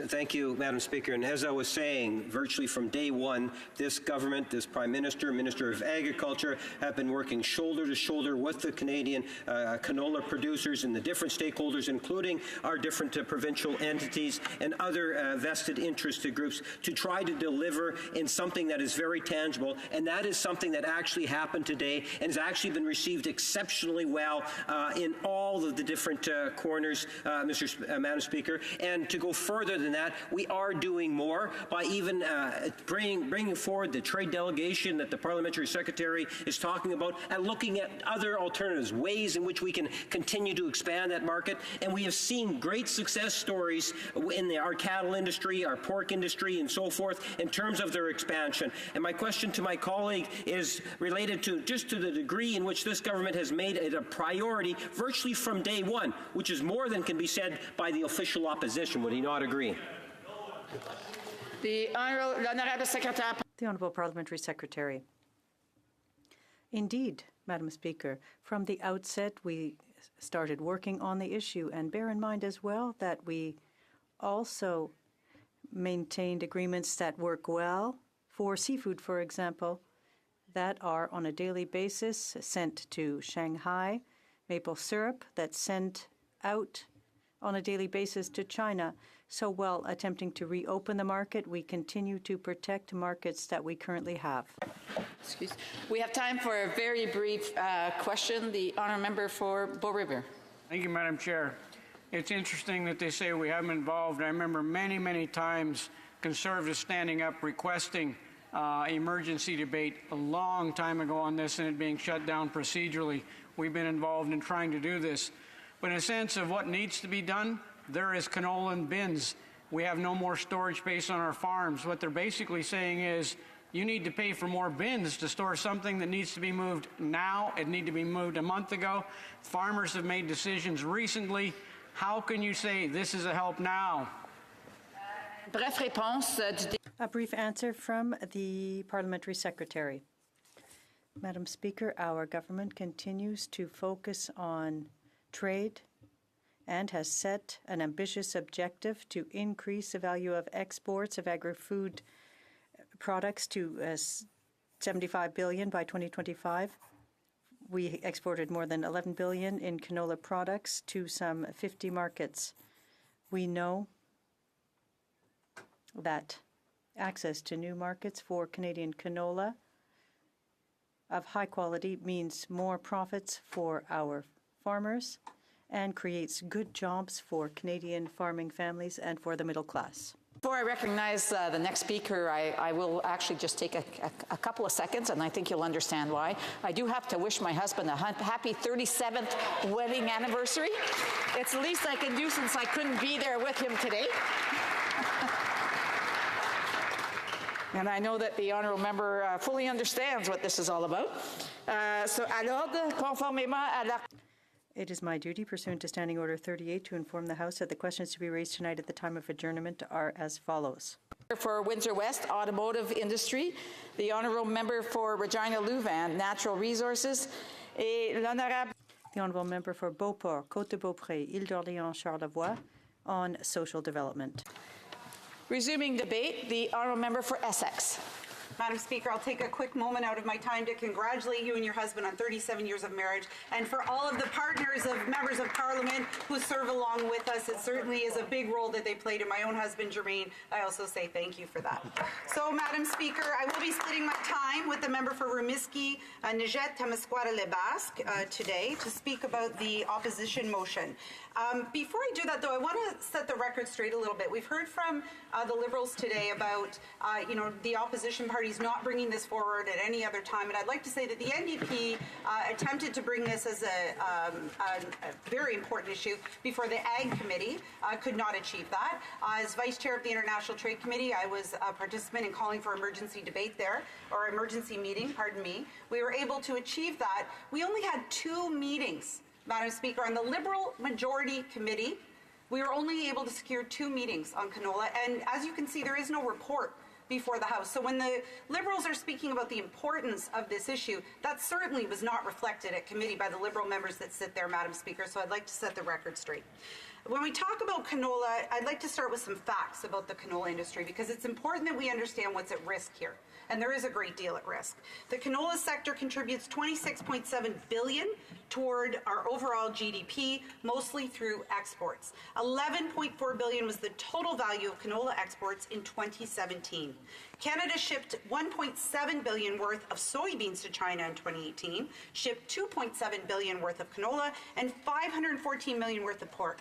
There is a lot at stake in our relationship with China, and recently we've heard, Madam Speaker, from the Chinese that they are looking at other commodities to impact us. So the fact that today there was some movement that was necessary on the canola file doesn't insulate and protect us from what could be coming forward, unfortunately, in this very bad trade relationship that we find ourselves in currently. So the Bank of Canada Governor Stephen Poloz was also just quoted saying that the global trade war was, quote, the biggest threat, end quote, to the Canadian economy. We need to take this issue seriously. This could be the beginning of a very difficult trade period, certainly for our agricultural communities. 250,000 Canadian jobs are related to canola. So a lot of folks across our country rely on canola for their livelihood, not just farm families, but everyone involved in the production down the line. And $9.9 billion is the value of farm cash receipts for canola in 2017. That makes canola Canada's top agricultural commodity. Canola is a homegrown Canadian success story, and it's a major driver of our agricultural exports.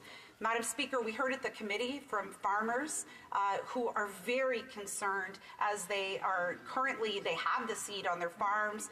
They're ready to go for this year. They find themselves in a financial position where they can't back away. And quite frankly, canola has been quite good to these farmers and their families and the communities where they live. And it has become a necessity for them when they're rotating crops to use this to be able to make money to sustain themselves. So it's very important that we work hard to get out of this precarious position that we're in.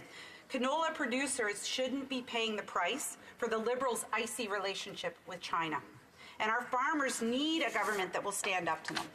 So New Democrats will be supporting the motion before us today because we recognize the importance of canola farm families and the canola producers in our country, and the importance across our entire country of this as a very critical export that we have. And currently we are going to other countries, but China is certainly the #1 destination for our canola. And when we heard from farmers at the committee, they've enjoyed a good relationship with China. They've never had any of these issues come forward in the past. They have been able to send canola. Our canola is quite highly sought after, as you can imagine, in China. So this is something that doesn't stem out of their relationship with their trading partners that they have there. Unfortunately, they're being caught up in a diplomatic problem that the Liberals currently have with the Chinese government. So the decision to stop accepting or delaying Canadian canola is very concerning and completely unjustifiable. Hardworking Canadian canola producers in our canola industry are in a crisis. It is essential that these people do not suffer from these current diplomatic problems between Canada and China. So I want to talk a little bit about what has happened here, but also about this decision being completely unjustifiable. And if you ask canola farmers or canola communities right now, or average Canadians, because certainly this has been across the national news recently, why we currently find ourselves in this situation, they understand that these actions are about a tit for tat, and that we can't just stand by and let this threaten Canadian jobs. Canola producers should not be the ones who are paying the price for the fact that Liberals were not able to fix their dispute with China. And we know that part of this motion today is the fact we don't have an ambassador to China. We actually have no one at the diplomatic level to go and have those conversations with. We have no one in China who's representing right now us in an ambassador role. And I know the Liberals will say we do have folks that are over there. But this is the way that our diplomatic system works, Madam Speaker, is that an ambassador would be the key person to go and to talk through this dispute. With that lack of a person, the Liberals are not taking this seriously enough. And as I said, we rely on other commodities to be exported, and we've already been threatened about those commodities. What are the Liberals waiting for? When it comes to appointing an ambassador, the time is now. New Democrats don't agree with Canada's membership in the Asian Infrastructure Investment Bank or any efforts that result in the privatization of public infrastructure, whether here or abroad. We know that the Conservatives supported the creation of our participation in the Asia Infrastructure Bank. At the time, New Democrats raised the alarm and said that we shouldn't be a part of this. And now we find ourselves in this trade dispute where the Conservatives are coming on board with the NDP and saying, you know, we cannot be a part of a bank that is funding private infrastructure for China when we are suffering under China's unfair attack on our canola sector. So we're pleased that the Conservatives are calling for this along with New Democrats as well. I want to talk about today's announcement. We certainly saw the increased limit beyond the $400,000. This is something that farmers have asked for. But this alone is not enough, Madam Speaker, because these farmers, once they plant and then they harvest, are going to be looking for a market for the canola. If they can't find a market for that canola, and that canola sits, this is a perishable item. This cannot just sit on farms indefinitely. So, Madam Speaker, this is a cyclical problem that isn't ending with this announcement today. That's a beginning. That's part of what needs to happen, and I know that the canola farmers will be pleased to see that step by the government, but that alone will not resolve this very serious issue that we find ourselves involved in. We also believe as New Democrats strongly that the Liberals need to file a complaint with the World Trade Organization. Why is this Liberal government so afraid to launch complaints? No one else is afraid to launch complaints against Canada at the WTO. We have the U.S., we have other countries, we have all kinds of people coming at us, launching complaint after complaint. Why is it that we're so timid in that space? We just had the steel producers asking for safeguards last week that the Liberals failed to do and have let down steel producers and have let down steel workers in this country. Why? Because they don't have the courage to go and challenge them. We're being challenged on trade at every single turn. And no matter how many agreements we sign, that's not going to stop the fact that we're going to continue to be challenged because we've painted a big target on ourselves. We've said we're nice. Canadians are nice. We play by the rules. Other countries aren't playing by the rules, and they're not being nice to Canada. But what do? No, we're not going to launch a complaint. Why? We still don't have an answer as to why we have not launched a WTO complaint right now on the canola issue. Yes, there is a working group, but the working group, I believe, will result from them asking the government to launch a complaint. We have no choice. Across the globe, we see that trade is being challenged in every single country.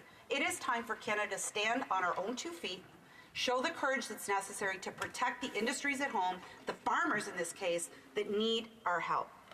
So, Madam Speaker, I spoke about the fact that we're talking about initially 2 major Canadian grain companies, Richardson International and Glencore, Canada's Viterra. But their export licenses, of course, were revoked. But this is just the beginning. This is just the beginning of what could end up hitting our pork. It could end up hitting our soybeans. It's very important, and the Liberal government must consider a wide range of options to restore this market access. We aren't going to be able to get this into other countries fast enough by the end of this harvest season, Madam Speaker. And it is time for us to stand up for canola producers and really, truly look at every single one of the steps that we can. Appoint an ambassador, talking about getting out of the Asian infrastructure, and do everything that we can to support agricultural canola farmers in Canada. Questions et commentaires? Questions and comments? The Honourable Member for Oshawa. Thank you very much, Madam Speaker, and I want to thank my colleague from Essex. And she points out some extremely important things about this debate we're having today. It's a nonpartisan debate. This is about Canadians on the ground that are losing, in many cases, their entire livelihood. And I think all of us here are ashamed at the weak response of the Prime Minister and the Liberal government. It seems that when the Prime Minister stated before the election that he admires the basic dictatorship of China, this seems to be holding him back for any action. We've been asking for an emergency debate every day for the last several weeks. The Liberals keep blocking it by moving to the orders of the day, and then finally we get this debate, and we only get 1 hour to debate this important issue. And I think that's just shameful. So I wanted to ask my colleague from Essex, this approach by the Prime Minister, this weak, dithering approach, how dangerous is that to the future of Canadian trade, and when does she think this government will actually even take action? The honourable member for Essex. Thank you, Madam Speaker. And most certainly Canada has not been showing strength under the Liberal government and under this Prime Minister when it comes to trade disputes. We saw that in the renegotiation of NAFTA. What we've ended up is a worse deal than we had before. How is that possible? How is it possible that we had some regressive bargaining that happened and the Liberals are standing up and clapping about it? We are not doing well in terms of trade. We're having disputes with our closest trading partners. We are now talking about farmers who are at great risk, and there's a lot that we could be doing. Why aren't we sending an attaché right now to China? Why isn't that happening? Why isn't the agriculture minister in China? Why is she in this house? That makes zero sense. Considering the fact that this is our largest export that exists, why on earth are the Liberals not showing any strength and getting to China and resolving this issue? It's a baffling question. I have absolutely no idea why this Prime Minister refuses to have the backbone to go and stand up for Canadians, but it's extremely frustrating across the spectrum. Questions and comments. The Honourable Parliamentary Secretary to the Minister of Agriculture. Thank you, Madam Speaker. Well, following what my colleagues just said, I'm wondering, should the government try to use force rather than diplomacy, because this is such an important issue and that it's very important for our canola farmers? I mean, what exactly is she suggesting? Is she suggesting that we take the risk of losing those huge markets? I'd like to get her opinion. A member for Essex.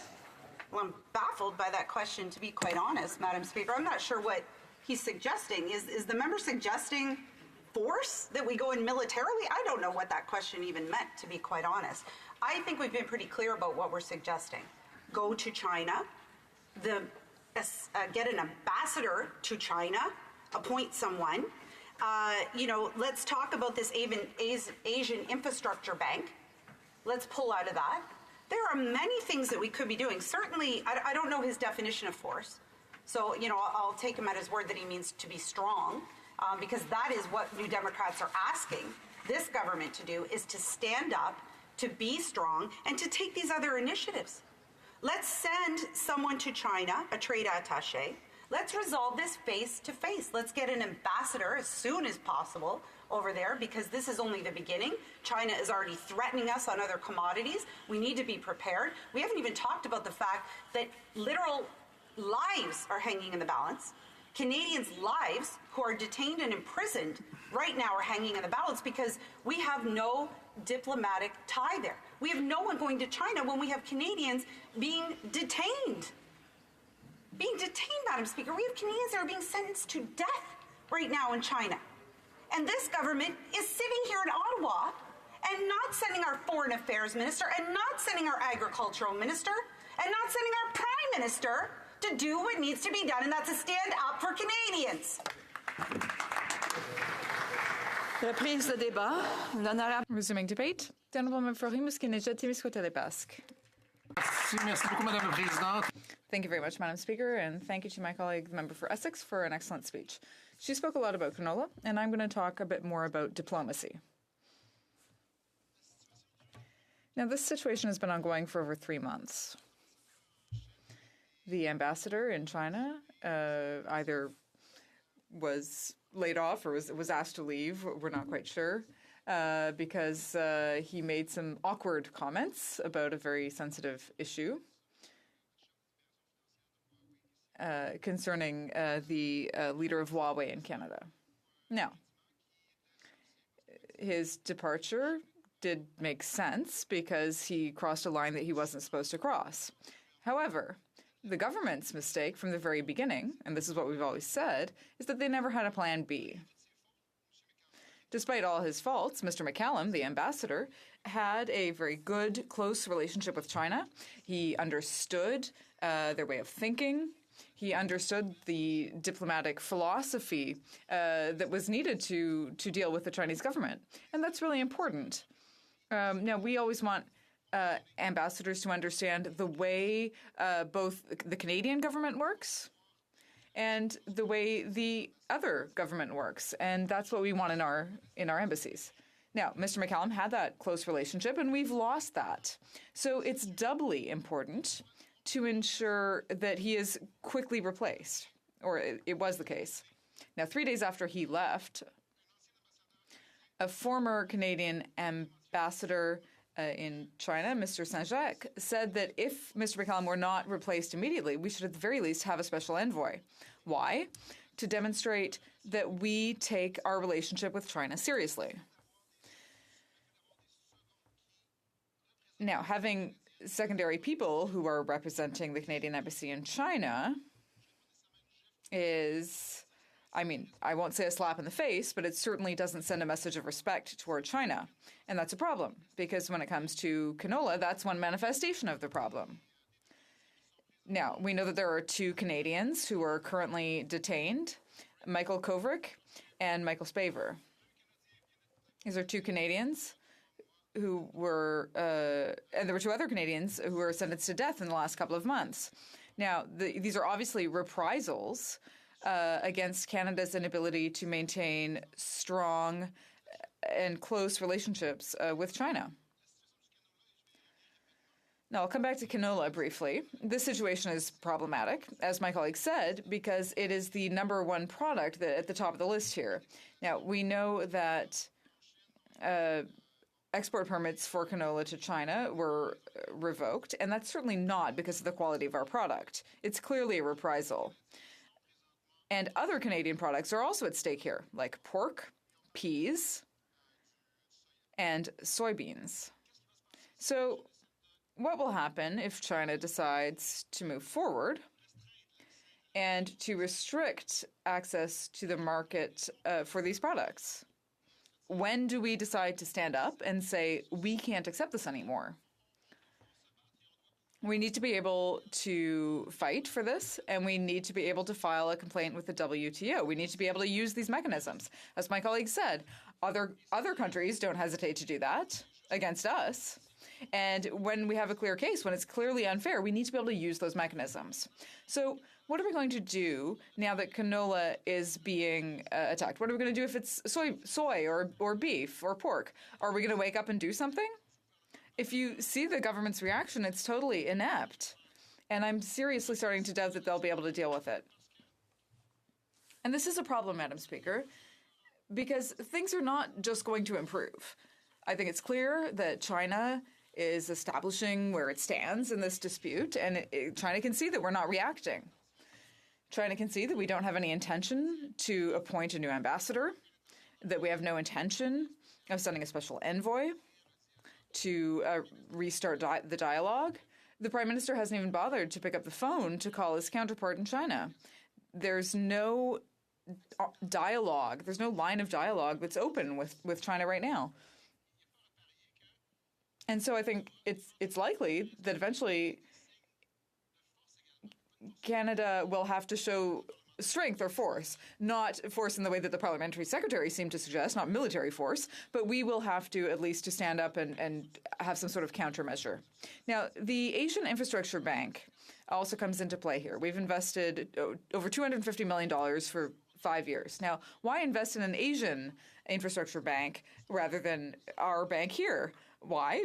I mean, infrastructure banks help are there to help the privatization of public assets. Now, it's clear that when you have an infrastructure bank, an investment bank, whether it's in China or here in Canada, investors want to see a return on their investment. And to get that, you need to find a way of generating profits, and that means user fees. That means revenue from tolls, for example. So tolls that are imposed on the infrastructure. So the public loses power and the private sector gains power. And we need to be able to stand up against that seizing of power by private companies in China, for example. So we've got over $250 million invested in this bank. And the government, first tried to sell this idea by saying it'll open doors to our companies, and our companies will be able to get contracts through the Asian Infrastructure Bank. But you know what? First of all, the statutes in the bank ban a country who's a member of the bank from having contracts. And secondly, since the Infrastructure Bank was created, there hasn't been a single contract that's gone to a Canadian firm. So that answers that question. But if we want to send a message that China isn't playing by the trade rules, so if we really want to stand up, we can do that. We can get out of the Asian Infrastructure Bank. Or, as the former ambassador to China said, Mr. Saint-Jacques said, we could put pressure on them, not only by complaining to the WTO, but also by dealing with the Beijing Olympics in 2022. There are Chinese athletes who are currently training in Canada for those games. So we could send those athletes, ask them to leave and go back to their country. We could say this is an unacceptable situation. That would be a way to stand up and show that we're dissatisfied. I don't know if it'll make our relationship any easier. The parliamentary secretary said we need to work diplomatically.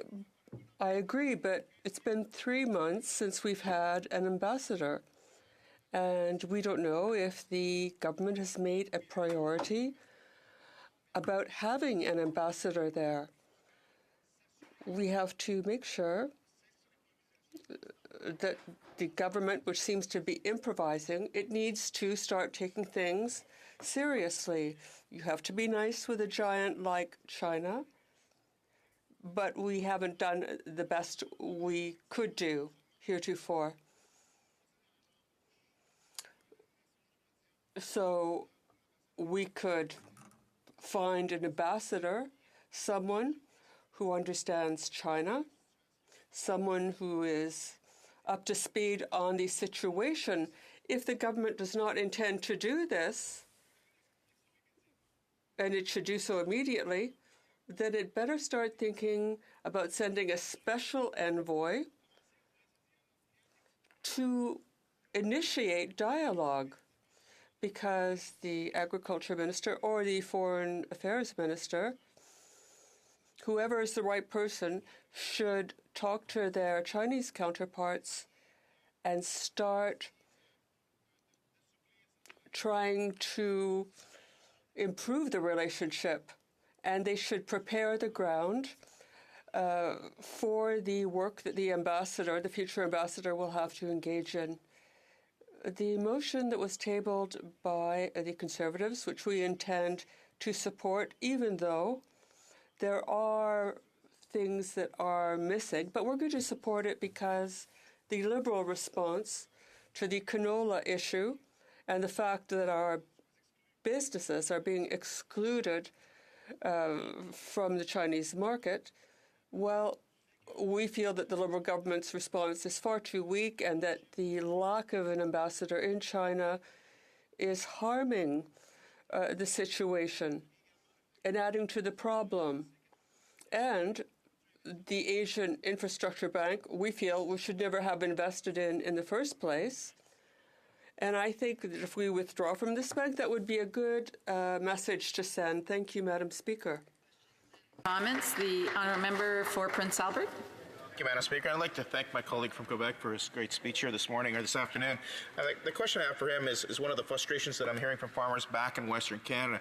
And the fact is they can't seem to get attention here in Ottawa to actually make this government, this Liberal government, recognize how important this issue is, how seriously this issue needs to be treated, and how they need action on this issue as soon as possible.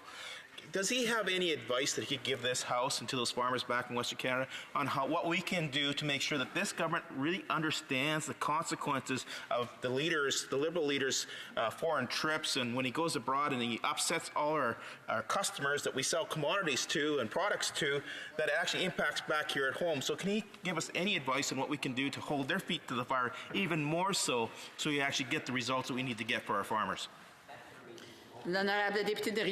The Honourable Member for Rimouski-Néchet, Témiscouata-les-Basques. I'd like to thank my colleague for his excellent question. I know that the issue of canola is very important to him. I think that the sector has made representations to government, and a few weeks ago they were asking for an ambassador to help deal with the problem. They are a powerful voice representing their interests, but they have to be heard. They have talked about having an emergency debate.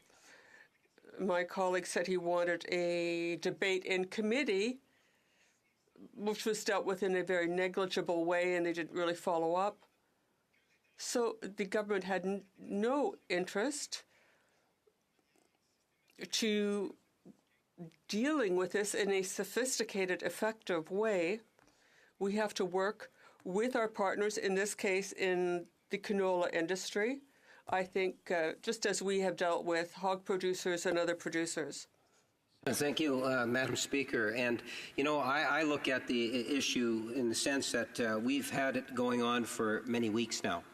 And it's only in recent days in which, whether the New Democrats or the Conservatives haven't actually given it any attention through question period, Madam Speaker. And yes, that is true. This is a government that has been working with different provincial entities, our producers, and other stakeholders to bring together to what we've witnessed today, a very tangible action that's going to actually make a difference. There's also a commitment to continue to work with the provincial jurisdictions and stakeholders to ensure that we can look at alternative ways in which we can get product to market.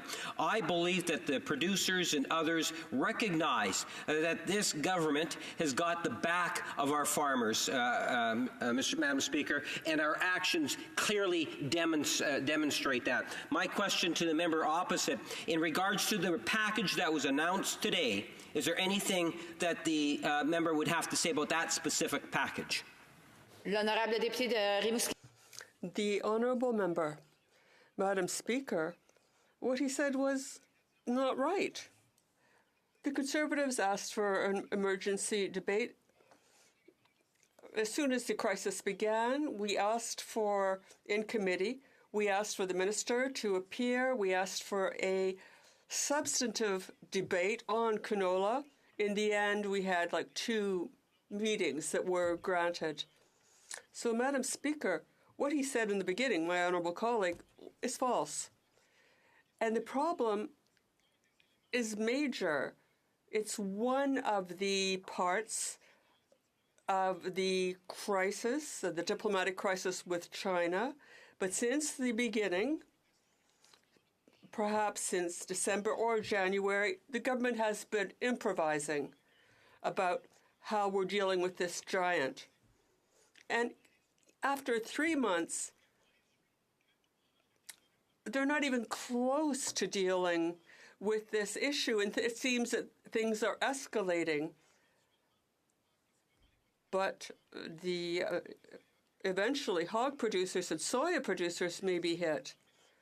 Everything we've said in this House is the reason why we're going to support the Conservative motion to denounce the improvised attitude of the government. debate. Before I acknowledge the next speaker, I just want to advise that unfortunately I'll have to interrupt him at a certain point to go to the rest of the orders of the day. The honourable member for Prince Albert. Well, thank you, Madam Speaker. And if you could please inform me in my last minute when I have 1 minute left so I can wrap up appropriately. You know what, Madam Speaker, I want to put a human face on this debate here this afternoon because there's lots of farmers in my riding across Western Canada and even some in Ontario and Quebec that are really concerned with the lack of inactivity from this government and how this government has put their livelihoods at stake and in jeopardy. Madam Speaker, the saying of this Liberal leader is out fiddling around while the canola farmers burn is very true, and that's what's happening here today. Madam Speaker, I also want to say how frustrated I am. I'm frustrated because we've tried over and over and over again to give this situation the attention it deserves, to try to create a positive situation, to get a game plan put in place, to get a positive resolution for our farmers, and nothing we've done, this Liberal government has basically blocked. Procedurally blocked. Again, even this afternoon, Madam Speaker, I don't get a full 10 minutes to talk. I don't get a chance to answer questions. I have other colleagues who want to talk on this topic here today. They won't get a chance to talk about it. And this is because the member from Winnipeg keeps blocking us over and over and over again. In fact, we've had 9 requests for an emergency debate, and he's used procedural tactics to stop that every time. In fact, Madam Speaker, when you go to the committees, when we ask for an emergency debate on this issue, in the Ag Committee, they wouldn't do it. In the Ag Committee, they won't even call their own Ag minister to talk about this issue. It's embarrassing, Madam Speaker. And then this member from Winnipeg says, we've got their backs. Hogwash. Absolute hogwash, and farmers know that. Madam Speaker, I was in Winnipeg last week. I sat down with a group of producers, and I tell you, it's really emotional. I have to say that. I'm really concerned about their mental health. I'm worried about suicides on the farm because of the implications these guys have put them under. This one farmer was telling us that he hasn't even decided what he's going to seed yet. This was last week. He was going to hit the field this Monday, and he didn't know how many acres of canola, how many acres of oats and wheat and barley he was going to seed because he didn't have a confidence in this government actually getting any resolution on the canola issue. Canola is a very expensive crop to seed. The inputs are fairly high. So for him to take that risk, he'd like to have some confidence, some knowledge that this government was taking this issue seriously and that he could see the possibility of actually having this market reopen so they actually can get a good quality price or a good price for his good quality product. What did we hear from this government last week? Nothing. What did we hear from the government 2 weeks ago? Nothing. Oh, they're going to put a working group together. What did we hear from the government from March 11th forward? The Minister of Agriculture on March 11th, when this first came out, was in Western Canada. But she didn't stop in Saskatchewan. She didn't talk to canola producers. We had to shame her into coming back. We had to inform her she didn't need a passport to come to Saskatchewan. Embarrassing, Madam Speaker. The Prime Minister last Tuesday was in Saskatoon for private meetings. I don't know who he met with, but I know the Premier said he never met with him. He never met with canola producers. You know, we got a crisis going on in the province of Saskatchewan. We had 2 things going on last Tuesday. We had a very bad grass fire, and we actually had all these canola producers trying to figure out what the path forward is before they seed. Prime Minister's in town, and he won't even talk to a farmer. He won't even talk to the Premier. Talk about who's having private meetings and for what, because we don't know. Madam Speaker, going back to the farmer that I was talking about, he told us about the economic consequences of what's happened here today. He said, you know, my 1,000 acres of canola, I've lost roughly $50 an acre right now, and he figures it's going to get worse. $50,000 out of his back pocket. And I want to make sure everybody understands, that's out of his back pocket, not CP's, not JRI's, not the shippers that ship it across the ocean, nobody else. They all get their cut. It's the farmer that's going to pay. The farmer pays. The farmer loses in that market value. And again, we get a shrug and oh, well, that's the way it is with Liberals. It's what they did to the forestry workers, and they're doing the same thing now to farmers and canola producers. Madam Speaker, I talked to another farmer, went out to his farm. He showed me the canola in his bin. He says, you know what, we had a tough harvest last year, Randy. We had a really tough harvest. Some of our canola isn't the best quality. It won't keep the way it should keep. We need to move it. And he's looking at a falling market, and he's looking at a situation where he's going to have a tough time moving that canola. But he's going to do the best he can, because that's what farmers do. They do the best they can given the situations they have. Madam Speaker, we grow the best crops in the world. There's no question about that. And the farmers will take the environment and all those conditions in stride and do what they can to make sure that they can survive. But what they don't need and they don't request is when this government starts going around the world and shutting down markets. And that's what they've done. You know, if you look at the situation right now that's facing farmers, Durham in Italy, what's been the response from this government? Nothing. Pulses in India, what's been the response to this government? Nothing. Twitter tweet, Saudi Arabia, that is a big market for Canadian farmers. We sold a lot of barley, we sold a lot of canola into that marketplace. Because of one Twitter, they are not buying anything from Canada. And I'm not saying that we shouldn't be talking to the Saudis about human rights and women's rights. We should be. But you know what? When you cut off all economic activity with Saudi Arabia, you have zero influence in that environment right now. Zero. So how do you move those yardsticks in a positive fashion? Vietnam. We have a non-tariff trade dispute with Vietnam at this point. What's this government's response? Nothing. And now we have China. You know, no wonder the Chinese looked at us and said, hey, we can put a tariff on, or we can just shut it down. Reality is, Canadians do nothing. They've got such a weak leader in the world stage, they'll do nothing. So we can do whatever we want, because what's going to be responsible from this Liberal government is nothing. The reality, Madam Speaker, as we look at this Liberal government, we look at the mistakes they're making on the international scene, you know the people that are paying for it? It's our manufacturers, it's our forestry workers, and in this situation, it's our farmers.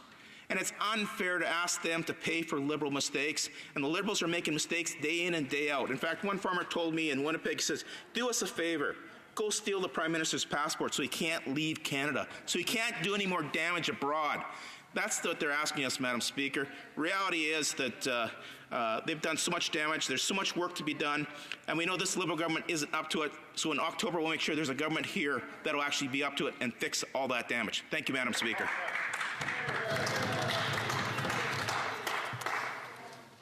It being 5:15, it is my duty to interrupt the proceedings and put forth with every question necessary to dispose of the business of supply. The question is as follows. Monsieur O'Toole, appuyé par...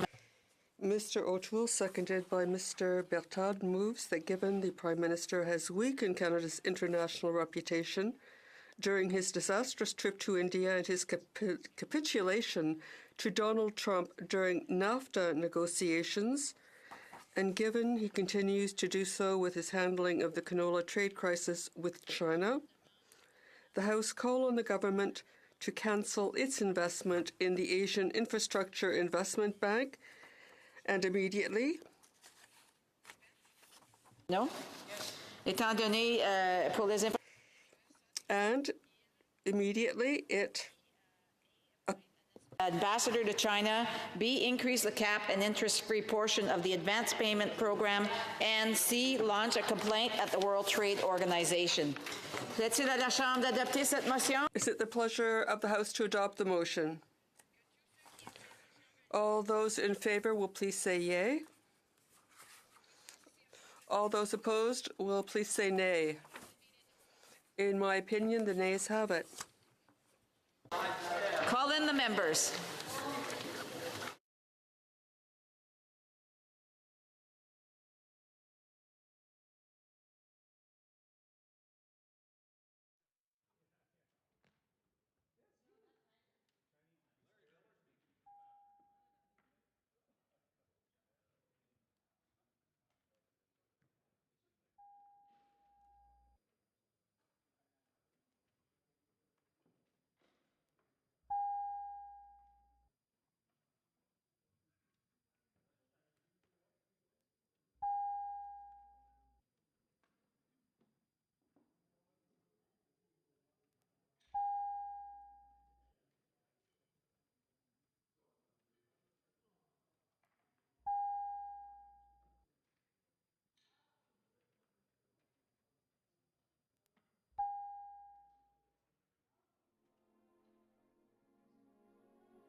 question is the following one. Mr. O'Toole, seconded by Mr.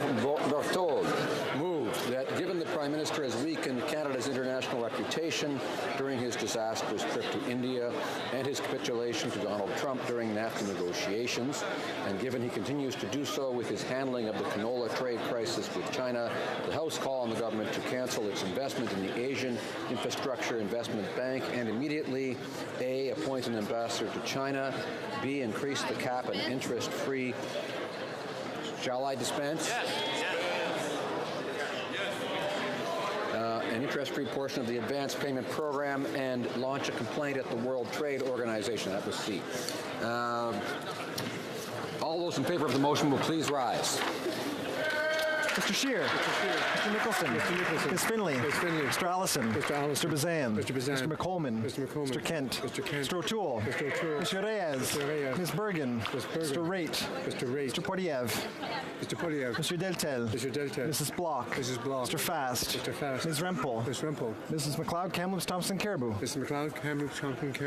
Doherty. Mr. Barlow. Mr. Berthod. Mr. Martel. Mr. Paulus. Mr. Albus. Mr. Chong. Mr. Richards. Mr. Workington. Mr. Strahl. Mrs. Stubbs. Ms. Harder. Mrs. Vecchio. Mr. Abul Taif. Mrs. Kuzi. Mr. Kelly. Mr. Lobb. Mr. O'Brien. Mr. Sorensen. Mr. Clark. Mr. Reed. Mr. Lukiski. Mrs. Wagenthal. Mr. Nader. Mr. Broussard. Mr. Sweet. Mr. Anderson. Ms. Alislev. Mr. Soroya. Madame Boucher. Mr. Carey. Mr. Hoback. Mr. Falk-Provencher. Mr. Zimmer. Mr. McGuire. Mr. Kimmich. Mr. Yerdega. Mr. Tilson. Mr. Calkins. Mr. Jennis. Mrs. Gallant. Mr. Dreeshen. Mrs. Falk Battleford Lloydminster. Mr. Cooper. Mr. Albrecht. Mr. Arnold. Mr. Gould. Mr. Kitchen. Mr. Waugh. Mr. Schmale. Mr. Macaulay Edmonton West. Mr. McKenzie. Mr. Shields. Mr. Diot. Ms. Leach. Mr. Leipert. Mr. Viersen. Mr. Weber. Mr. Motts. Mr. Benson. Mr. Lloyd. Mr. Barrett. Mr. Davidson. Mr. Stanton. Mr. Sopak. Mr. Van Kesteren. Mr. Shipley. Mr. Glinsky. Mr. Miller Bruce Gray Owen Sound. Mr. Trost. Mr. Julian. Mr. Massey Windsor West. Mr. Bulleris. Ms. Benson. Ms. Kwan. Mr. Angus. Mr. Davies. Ms. Ramsey. Ms. Ashton. Mr. Caron. Mr. Garrison. Madame Brosseau. Madame Trudel. Madame Sanssouci. Ms. Blaney North Island Powell River. Monsieur Dussault. Monsieur Dubé. Monsieur Aubin. Monsieur Nautel. Monsieur Choquette. Mr. Blakey. Mr. Cannings. Ms. Hardcastle. Mr. McGregor. Mr. Cullen. Mr. Rankin. Mr. Stetsky. Madame Quash. Madame Boutin-Sweet. Madame Laverdière. Madame Moore. Ms. Duncan Edmonton Strathcona. Mr. Donnelly. Madame Hughes. Monsieur Beaulieu. Monsieur Plamondon. Monsieur Boudria. Monsieur Sainte-Marie. Monsieur Thériault. Madame Posé. Monsieur Fortin. Madame Gill. Monsieur Barcelou Duval. Ms. May Saanich Gulf Islands. Mr. Clement. All those opposed to the motion will please rise. Ms. Chager. Mr. Hare. Mr. Macaulay Cardigan. Mr. Sajan. Madame Jolie. Mr. Goodale. Mr. Rodriguez. Ms. Murray. Ms. Qualtrough. Mr. Morneau. Mr. Lemetti. Mr. Baines. Ms. Haidu. Mr. O'Regan. Mr. Blair. Ms. Tassie. Ms. Ing. Mrs. Jordan. Ms. Mahaichuk. Mr. Casey Cumberland Colchester. Mr. Easter. Ms. Fry. Mr. McKay. Mr. Nault. Ms. Scrow. Mr. Eiking. Mrs. Lockhart. Monsieur Lausanne-Jeté la Petite Nation. Monsieur Cormier. Mrs. McCrimmon. Ms. Jones. Mr. Algabra. Mr. Leslie. Mr. Carr. Ms. Gould. Mr. Sohi. Mr. Holland. Monsieur Champagne. Ms. Monsef. Monsieur Garneau. Ms. Duncan Etobicoke North. Monsieur Duclos. Ms. McKenna. Madame Le Boutillier. Madame Bibot. Mr. Cuzner. Monsieur Serre. Modéré. Monsieur Miller, Ville-Marie, le Sud-Ouest, Île des Sœurs. Monsieur Miller, Ville-Marie, le Sud-Est, Île des Sœurs. Monsieur Schiffke. Mr. Schiffke. Mr. Bagnall. Mr. Bagnall. Monsieur Paradis. Monsieur Paradis. Mr. McGinty. McGinty. Mr. Scarpalegia. Scarpalegia. Mr. Sims. Mr. Sims. Mr. Tansey. Mr. Tansey. Mr. Jesnevsky. Mr. Jesnevsky. Mr. Fillmore. Mr. Fillmore. Ms. Goldsmith-Jones. Goldsmith-Jones. Mr. Mendicino. Mr. Mendicino. Mr. Duguid. Mr. Duguid. Mr. Lamoureux. Mr. Lamoureux. Mr. McKinnon-Gatineau. Mr. McKinnon-Gatineau. Mr. Beach. Mr. Beach. Mr. Lightbound. Mr. Lightbound. Ms. O'Connell. Ms. O'Connell. Ms. Cara. Ms. Cara. Mr. Varani. Mr. Varani. Mr. Fraser Central Nova. Mr. Fraser Central Nova. Ms. Young. Ms. Young. Mrs. Schultz. Mrs. Schultz. Monsieur Vandal. Mr. Vandal. Monsieur Poisson. Monsieur Poisson. Mr. DeCourcy. Monsieur DeCourcy. Mrs. Romanato. Mrs. Romanato. Monsieur Massé Avignon Métis Matin Matapédia. Mr. Massé Avignon Métis Matin Matapédia. Monsieur Hébert. Monsieur Hébert. Mr. Dollywall. Dollywall. Mr. Pesky-Salido. Madame Mendez. Mr. Oliphant. Monsieur Dubourg. Mr. Aldaig. Mr. Amos. Mr. Arsenault. Mr. Aria. Mr. Ayoub. Mr. Badaway. Mr. Bayliss. Mr. Boissonneau. Madame Lapointe. Mr. Biddle. Mr. Bossio. Mr. Bettina. Mr. Breton. Mr. Chen. Mr. Bruson. Ms. Dillon. Mr. Drouin. Ms. Zerowitz. Mr. Assassi. Mr. Khoury. Mr. Ellis. Mr. Erskine Smith. Mr. Ailson. Mr. Fergus. Mr. Finnegan. Mr. Fisher. Mr. Fonseca. Mr. Fraser West Nova. Mr. Fuhr. Mr. Gerritsen. Mr. Graham. Mr. Housefather. Ms. Hutchings. Mr. Yakino. Mr. Jahari. Ms. Khalid. Mr. Levitt. Mr. Long. Mr. Longfield. Mr. Maloney. Mr. May Cambridge. Mr. McDonald. Mr. McKinnon Coquitlam Port Coquitlam. Mr. McLeod Northwest Territories. Mr. Morrissey. Madame Nessif. Mr. Oliver. Monsieur Willett. Mr. Peterson. Monsieur Picard. Monsieur Rioux. Monsieur Robillard. Ms. Rudd. Mr. Rumi. Mr. Rusnak. Ms. Sahota. Mr. Saini. Mr. Sangha. Mr. Sarai. Madame Shanahan. Mr. Sheehan. Mr. Sidhu Mission Mascot Fraser Canyon. Mr. Sidhu Mission Mascot Fraser Canyon. Ms. Sidhu Brampton South. Mr. Seekand. Mr. Sorbera. Mr. Spengeman. Mr. Tabera. Mr. Tan. Ms. Vandenbeld. Mr. Whalen. Mrs. Said. Madame Fortier. Madame Lambropoulos. Mr. Hogue. Mr. Rogers. Ms. Yip. Mr. Rota. Madame Bendayen. Mrs. Philpott. Ms. Wilson-Raybould. Mr. Tutu. Mr. Weir.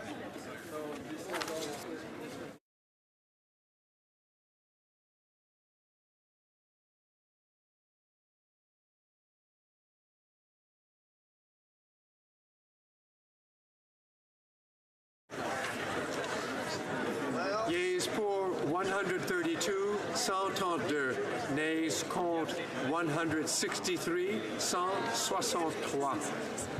Declare the motion defeated. The question is as follows. Ms. Harder, seconded by Ms. Kuzi, moved that Bill C-419, an act to amend the Bank Act, the Trust and Loan Companies Act, the Insurance Companies Act, and the Cooperative Credit Associations Act credit cards, be now read a second time and referred to the Standing Committee on Finance. All those at my left in favor of the motion will please rise. Ms. Harder. Sixth row at my left. Mr. Weir. Mr. Clement. Mr. Stanton. Mr. Sopak. Mr. Van Kesteren. Mr. Shipley. Mr. Iglinski. Mr. Miller, Bruce Gray Owen Sound. Mr. Trost. Mr. Plamondon. Mr. Boudria. Mr. Sainte-Marie. Mr. Thériault. Mr. Beaulieu. Madame Posé. Mr. Fortin. Madame Gill. Mr. Barcelou-Duval. Ms. May, Sandwich Gulf Islands. Mr. Kitchen. Mr. Waugh. Mr. Schmale. Mr. Macaulay, Edmonton West. Mr. McKenzie. Mr. Shields. Mr. Diot. Ms. Leach. Mr. Leipert. Mr. Viersen. Mr. Weber. Mr. Motts. Mr. Benson. Mr. Lloyd. Mr. Barrett. Mr. Davidson. Ms. Duncan, Edmonton Strathcona. Mr. Donnelly. Madame Hughes. Fourth row at my left.